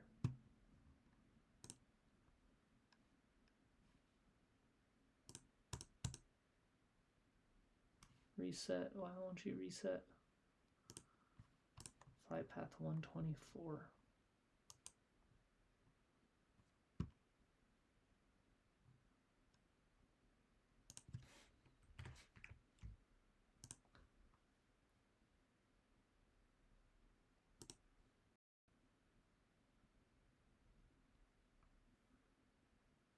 Bugging out on me a little bit there. No, that didn't do it. So it doesn't like something about this. I don't know. I don't know what though. All right, it's going kind of crazy on me, so we're just gonna stop it. ChatGPT does take up so much of my computer space too, so I might try and force quit that out.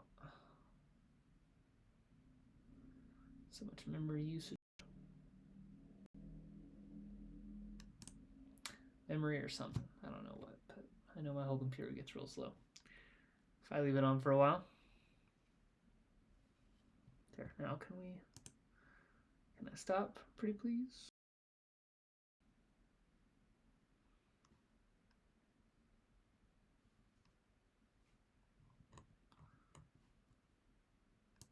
Stop.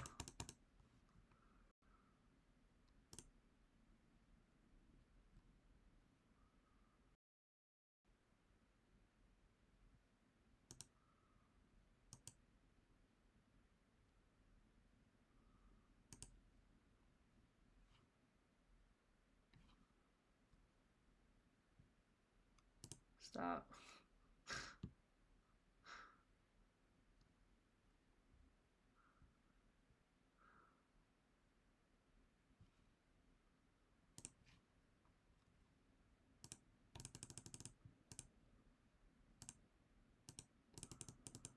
What do I have to do to stop this?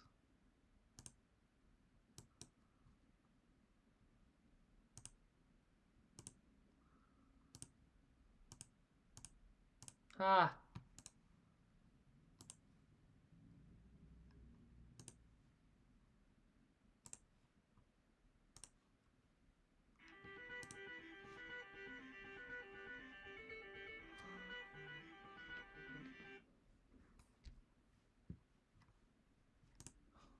Are we good now? Maybe. We'll find out. Let's start up a new session. So what do we do? We just made the lines a little bit thicker, changed the labels, made the text a little bit bigger. And we're going to see how that looks.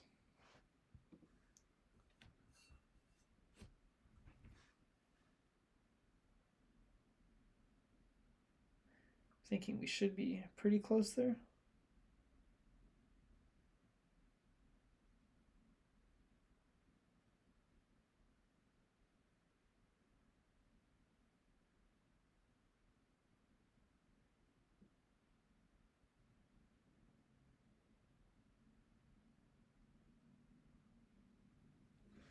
I might, we'll see, once I get these widgets on the throwing screen wrapped up, I might pause the video for today. Maybe spend a little time off camera working on the putting ones. We'll see.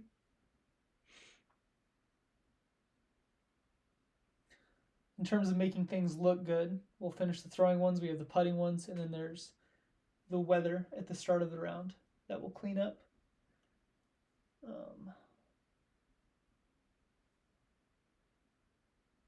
Yeah. We're getting there. I think this is the hardest part of what I need to do immediately. It'll be this, and then it'll eventually be figuring out how I'm actually going to calculate and display the stats from some of this stuff, which will be a whole endeavor for sure. But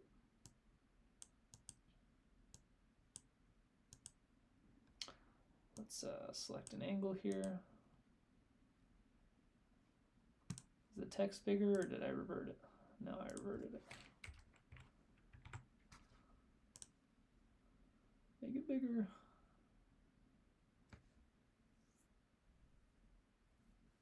Yeah.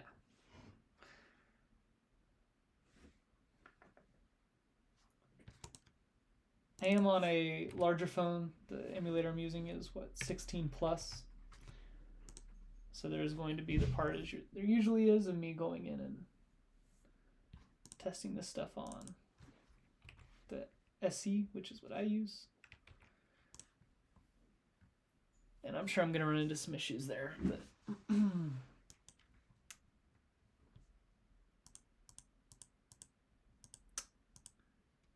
then these, I might do the same thing that I did with these buttons.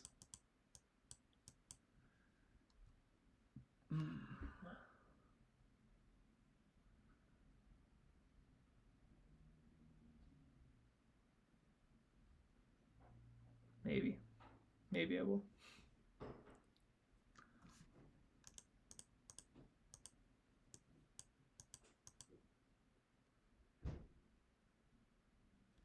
This should probably be on their own screen, actually. They probably should.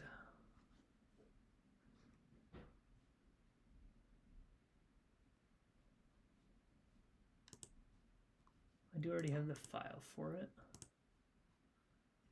Shot miss, so execution grade.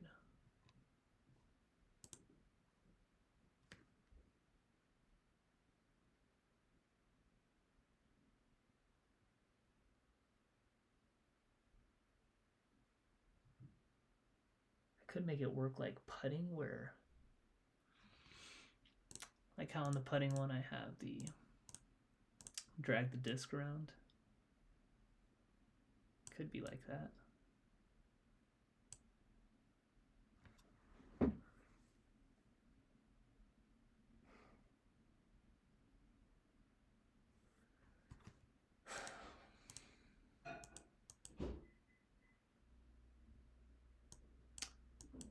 Could be. And then I could just have buttons down below that were release angle and disc choice. Or short or long.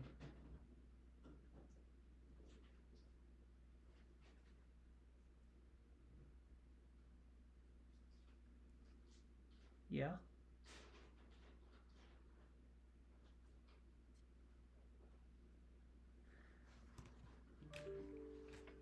Maybe I do that. Let's this is execution grade. Paint, meter painter. Okay. So let's go back to ChatGPT here.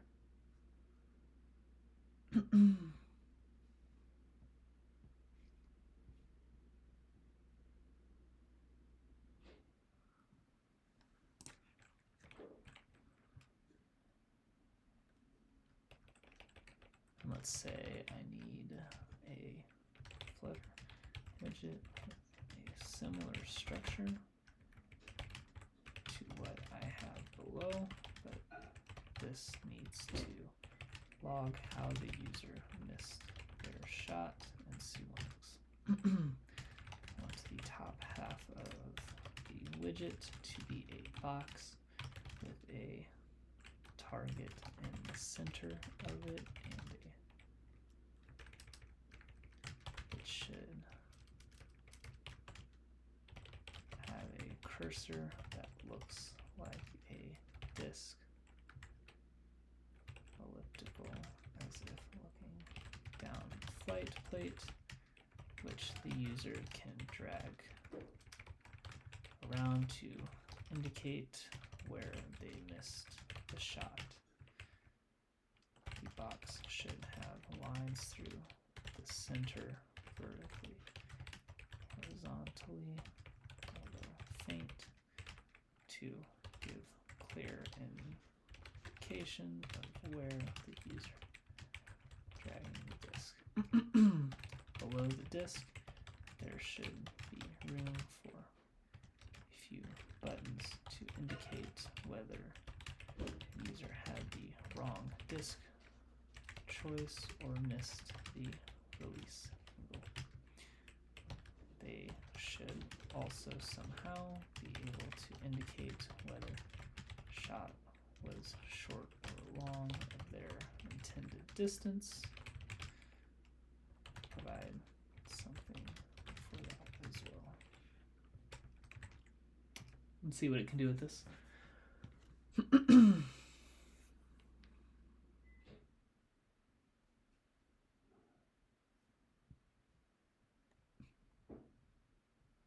Miss location logger. Yeah. Yep.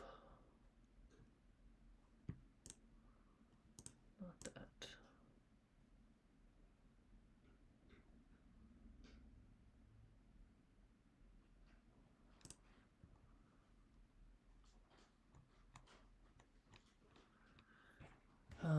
So right now under execution grade, where did that go? I hit it somewhere.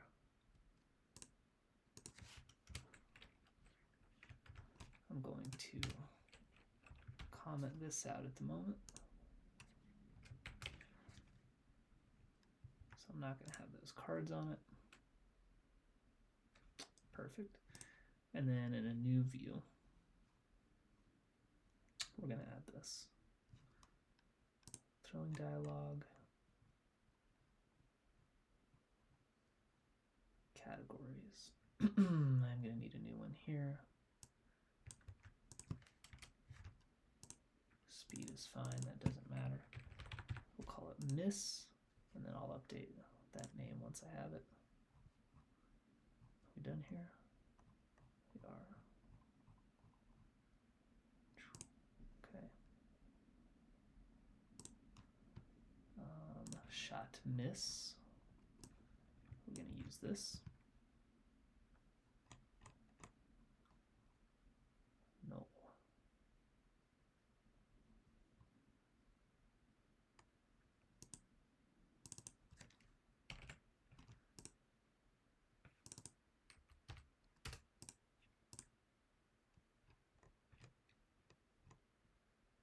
Miss location logger. All right, so that's going to be here. Location logger. Defined name. I just defined it.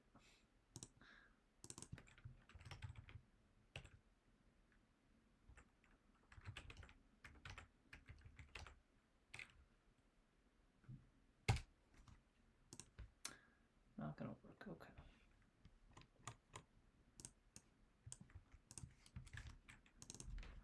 Shot miss.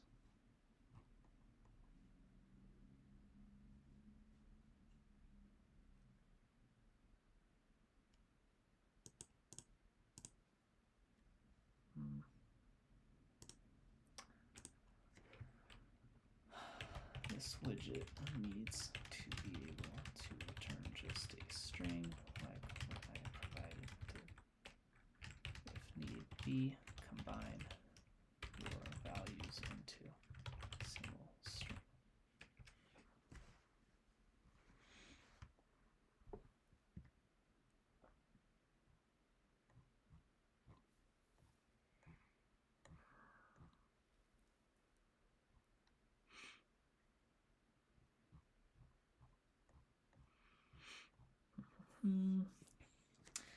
Let this finish, then we should be able to give it a try.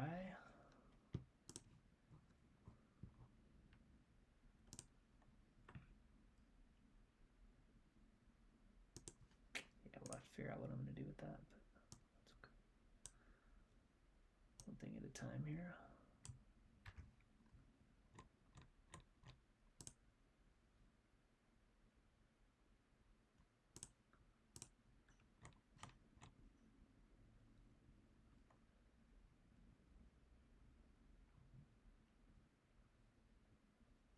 Result.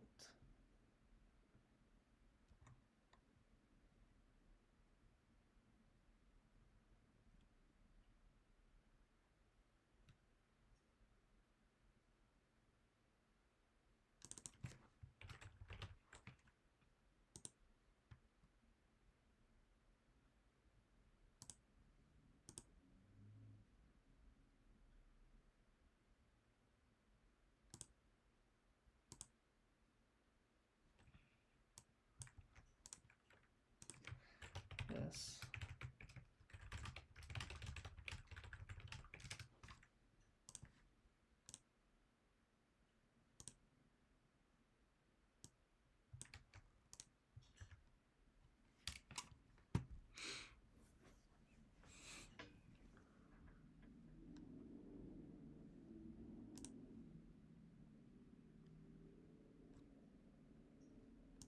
Oh, I'm seriously missing a parentheses. That was my issue. Good lord. I was like, it looks the same.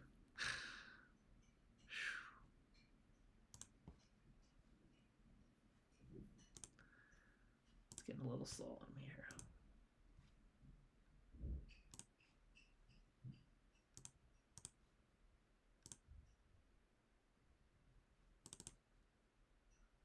Do I need to stop and start it again?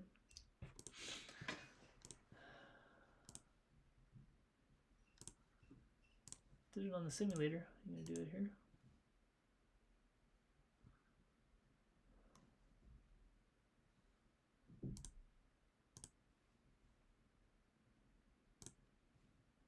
There you go. Okay, let's try that again. Get rid of flight path, get rid of labels, get rid of releasing. I'll let that load, give that a test, and then I do need to implement the new button style. So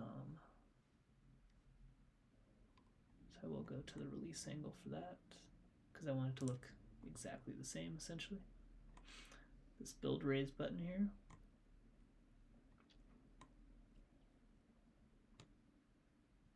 But we can take care of that pretty quickly.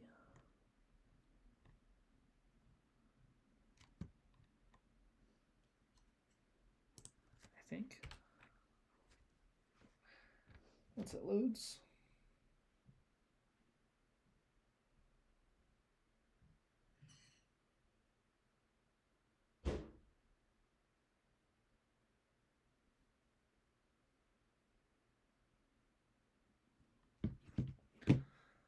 Hopefully not too long.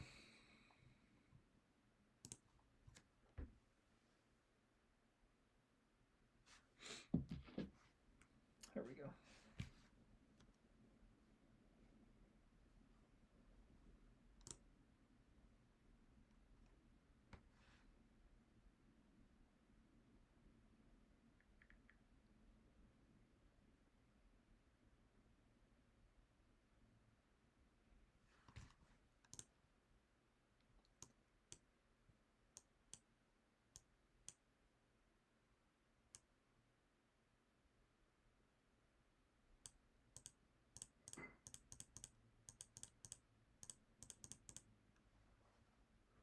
Yeah.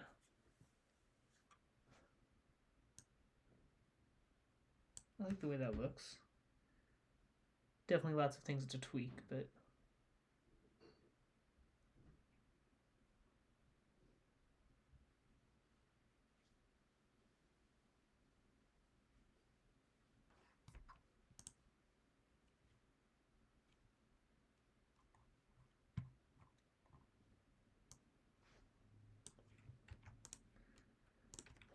this widget is close to exactly what I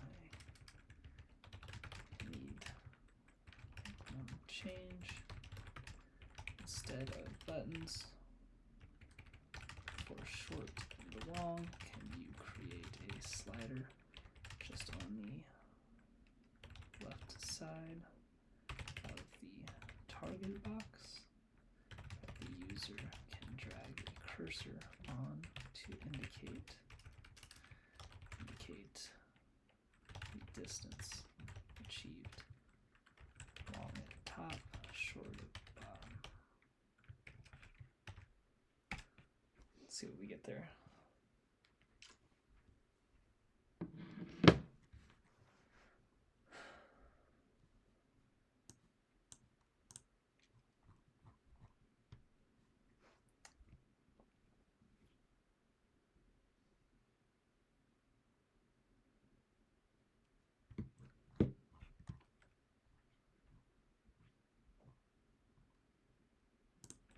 Let's try copying that in.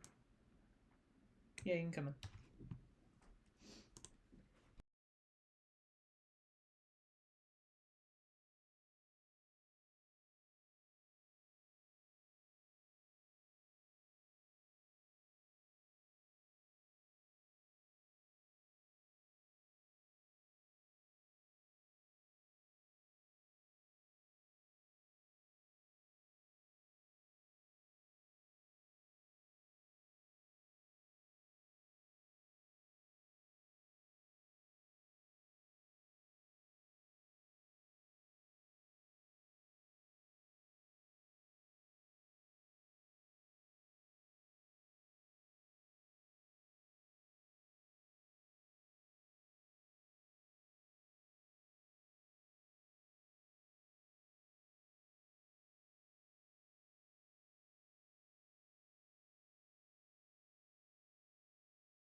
All right, we're getting close. So we got the buttons going. I just increased their height.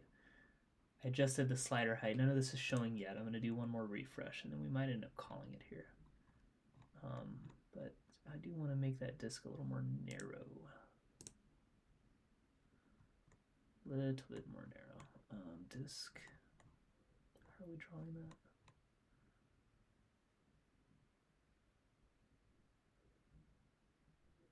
Width and height. Width is times 1.4. And height. So like, let's say it does make it wider. This does look better. Yeah, so I am close there.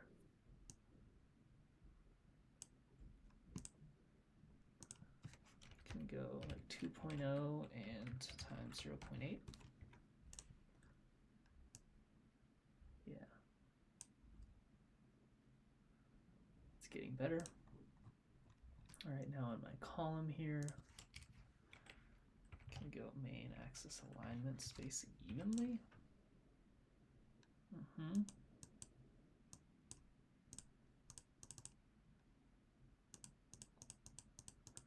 eventually I'll make it so that we can deselect these as well. Left slider.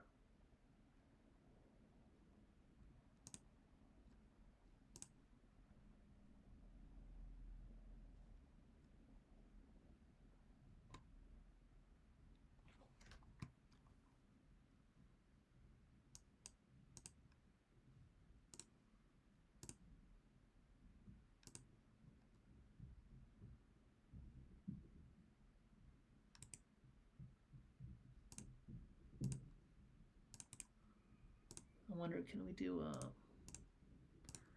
like if I wrap that in a column and then I throw a text here, I make this say long. No, I did get an error there. There we go.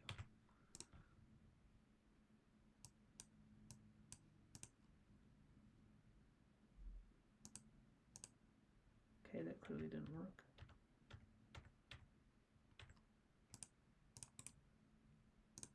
Maybe here column. Text.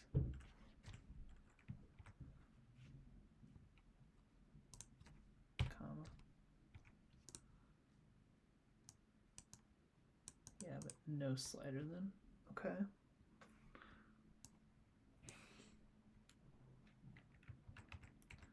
So let's just undo some here. We'll update that again. Distance slider painter.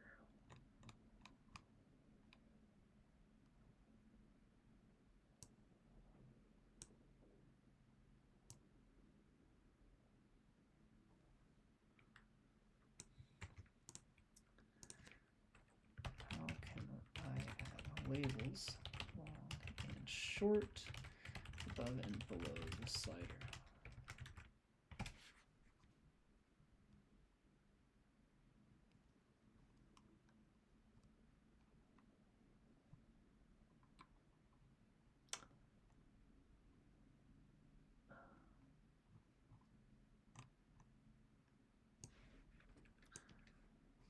Multiple expandeds. Okay, interesting. Try it.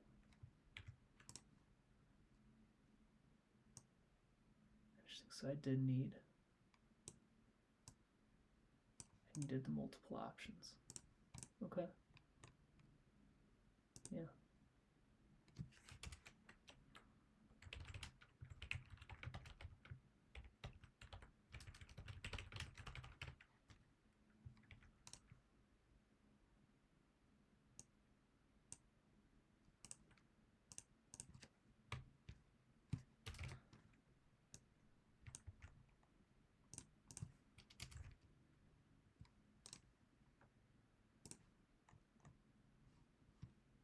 All right, and then deep style presets. We got shot misses.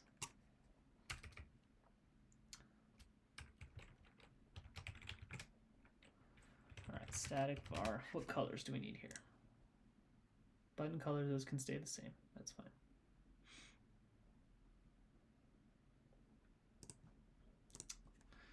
Let's go shot miss disk color equals shot miss disk border color equals var shot miss cursor color equals static var shot miss bar background color equals bar border color static var shot miss label color equals. That is going to be black. And then this is probably just going to match what I did up for the release angle. Bar background color will be that. Bar border color is going to be black, right? Yeah.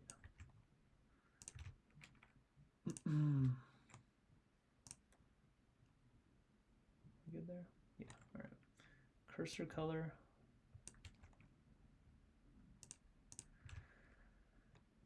Vivid purple and this color could be the same for right now. And then this can be colors.black. And now I just need to go use all those colors.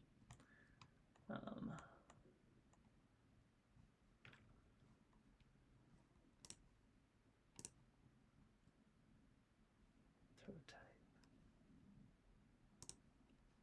That's for the buttons, that's fine. I'm not going to change that.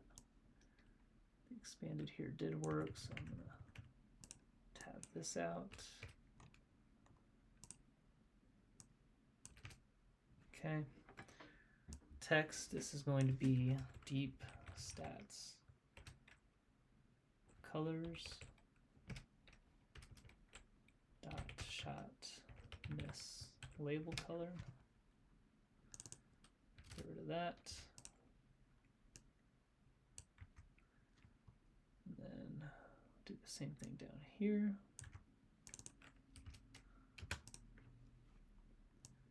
This is going to be font size 25, font family Lolita.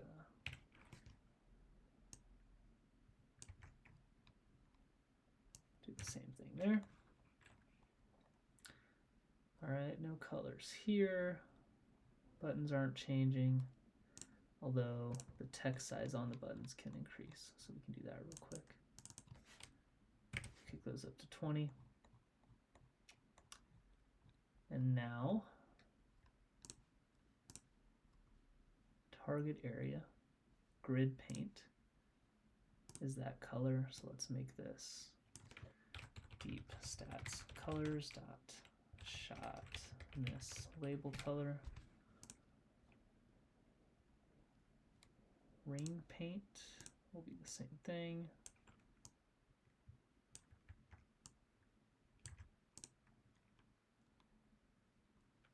Disk paint, is disk a gradient right now? It is, interesting.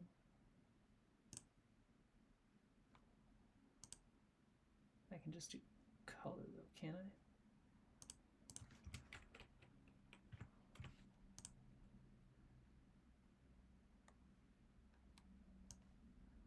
Yeah, like we can do this. And then this can be deep stats colors dot shot miss this color.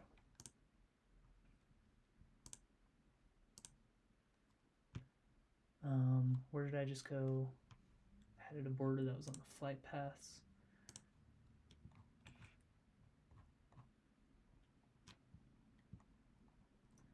Trail paint, disk border here.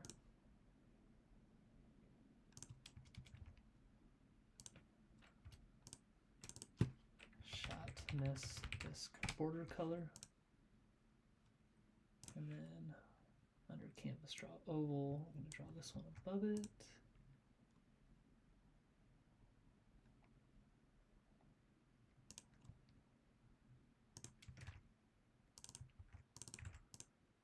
Border paint. Okay, so I've got that color. Disk center is there.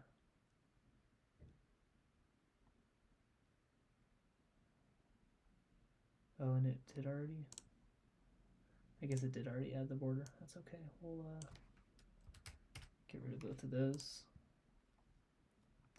Should repaint. Now onto the slider. So track paint. This is going to be yeah, consistent color anyways. So deep stats colors dot shot miss bar background color.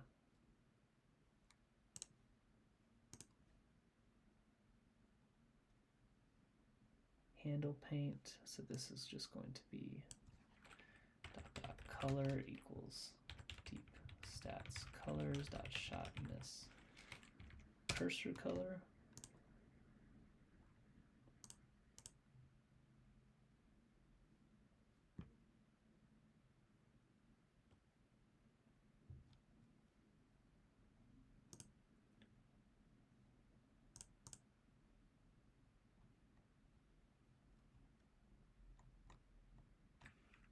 I think I'm going to kind of need something similar here. Track paint. Final, we'll call this track border. Shot miss bar border color. And then maybe I can just get away with this here, like so. I updated the cursor color. Oh, and then the outline for the cursor. So that's going to be stroke width 2. It's going to have the same bar border color. Use that for both. So I've got some consistency. Make it a little thicker.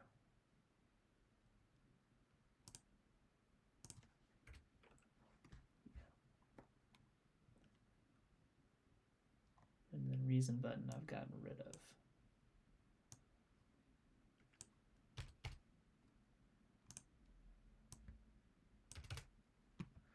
Okay, so this is what it looks like currently. And then let's give it a reset. And as long as this looks okay, I'll probably call the video here.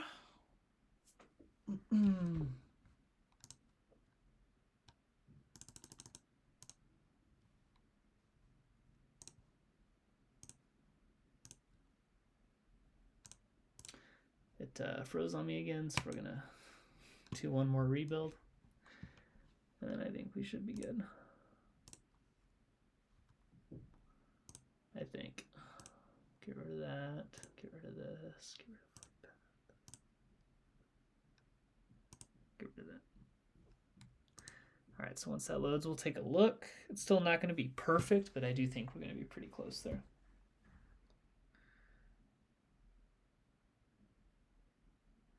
I do think we will be pretty close there.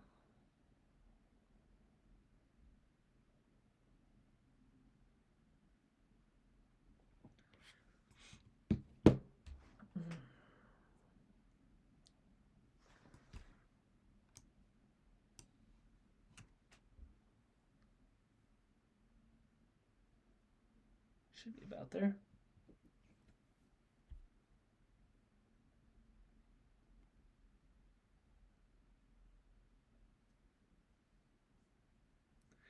There we go.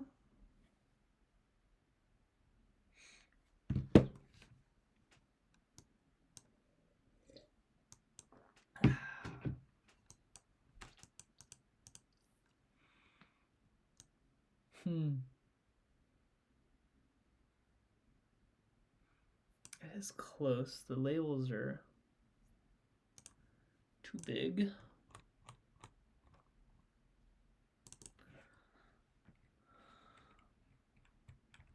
So I guess what, maybe back to, no, that's not it. The buttons were good, right? Yeah, buttons are good. Here, 25 was too big. Let's do 20.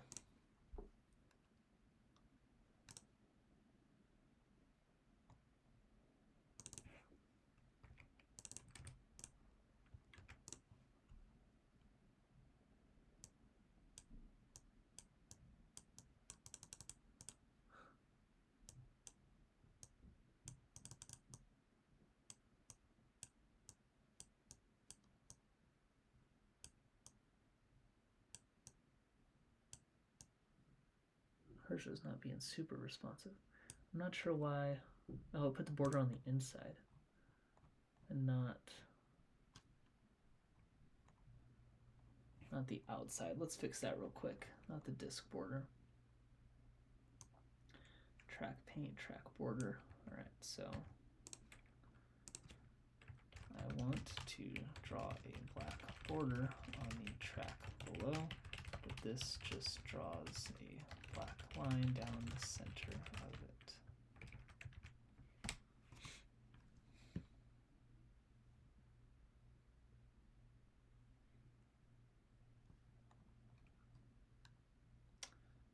Track paint.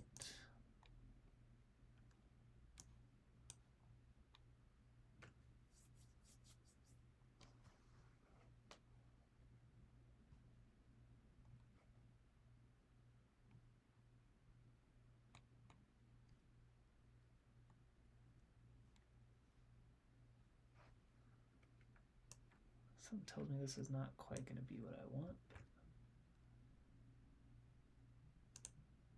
I guess it's worth a shot, right?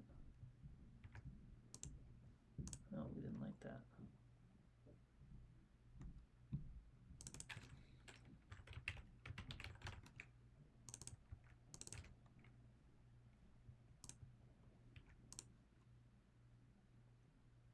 Nope, that's good.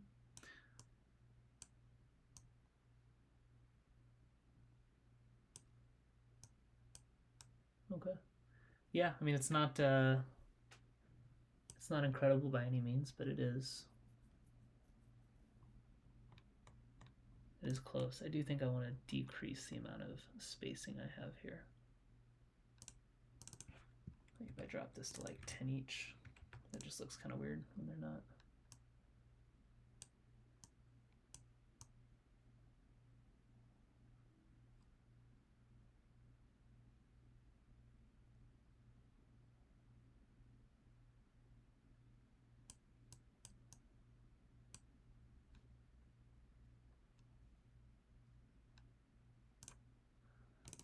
I mean, I could do less.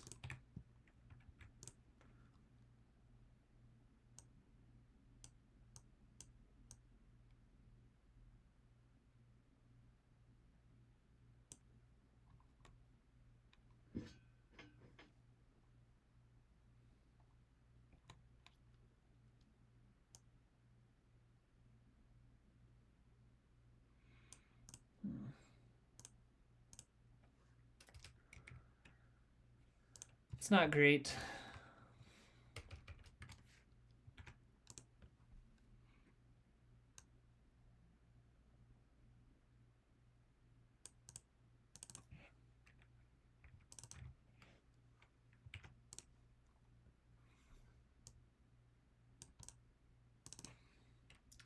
Try and push it right up to the edge. Yeah.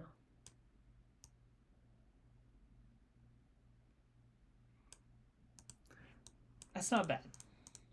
From where we started with, I don't think this looks okay. Can select the shot type.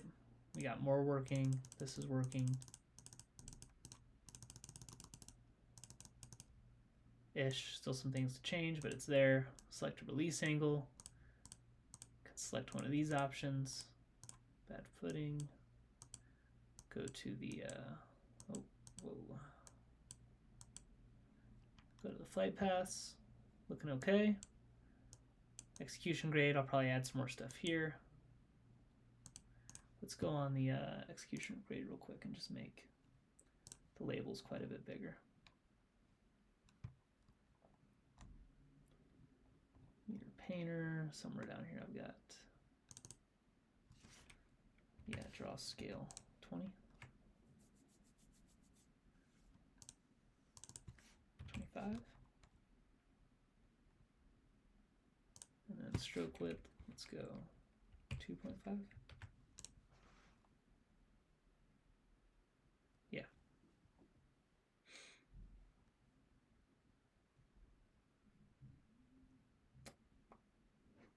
Okay. That's pretty good. This isn't bad, but I would like to adjust those buttons just a little bit. On the shot miss, top layer width, let's say I drop that down to 0.95. Even more, 9.3, too much.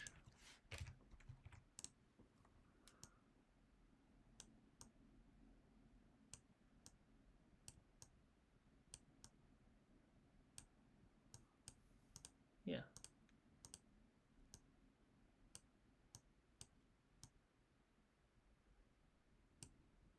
So I still have some room to change.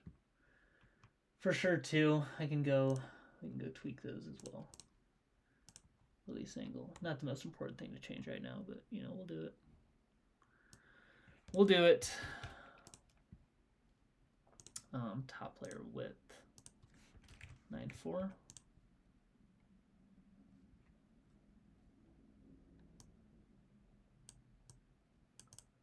A little bit more even, 9.3. I do feel like those buttons should be taller.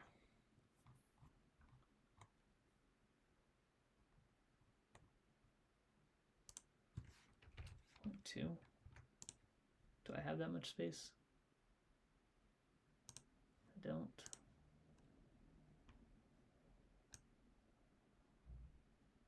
Yeah, it sure looks like I do. So what is the issue here? Got the padding, sized box, available width. Bar height is equal to 0.6. So this is in a height, 0.6. But evidently I don't have that much room.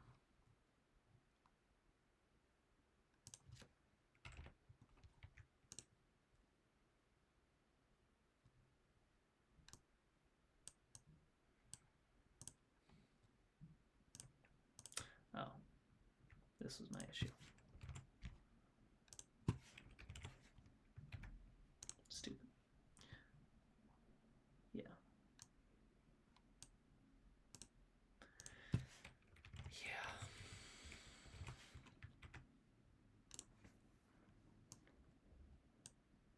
Okay, so let's go back to the button now. Top width to be a little bit less. Did I say true on those button calls? I did. Yes, it's a long button. So if it's a long button, width is 0.93, 0.91.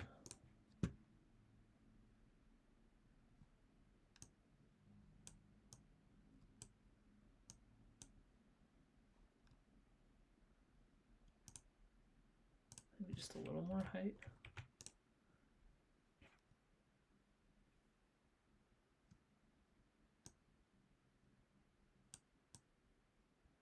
And then a little less press down.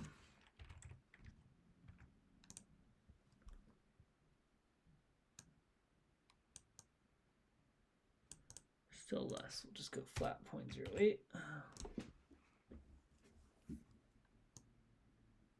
Yeah, it looks pretty centered. Okay. That's going to overlap, isn't it? Man. Bar height.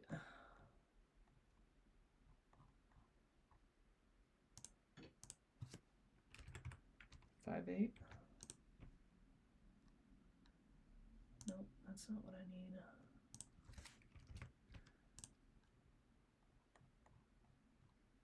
Now I do need that right?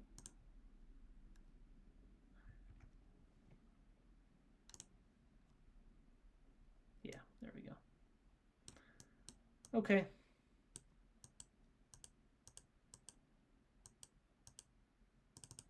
What's going on there?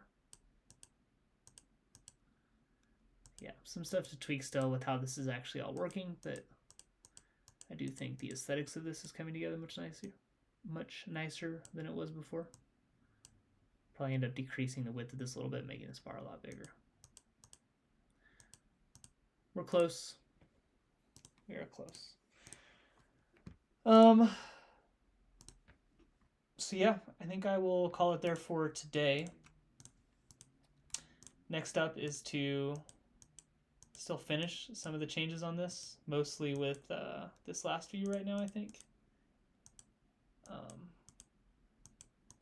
And then it'll be getting this all actually functional and working. We got to make the putter stuff look good. We got to make the weather look good.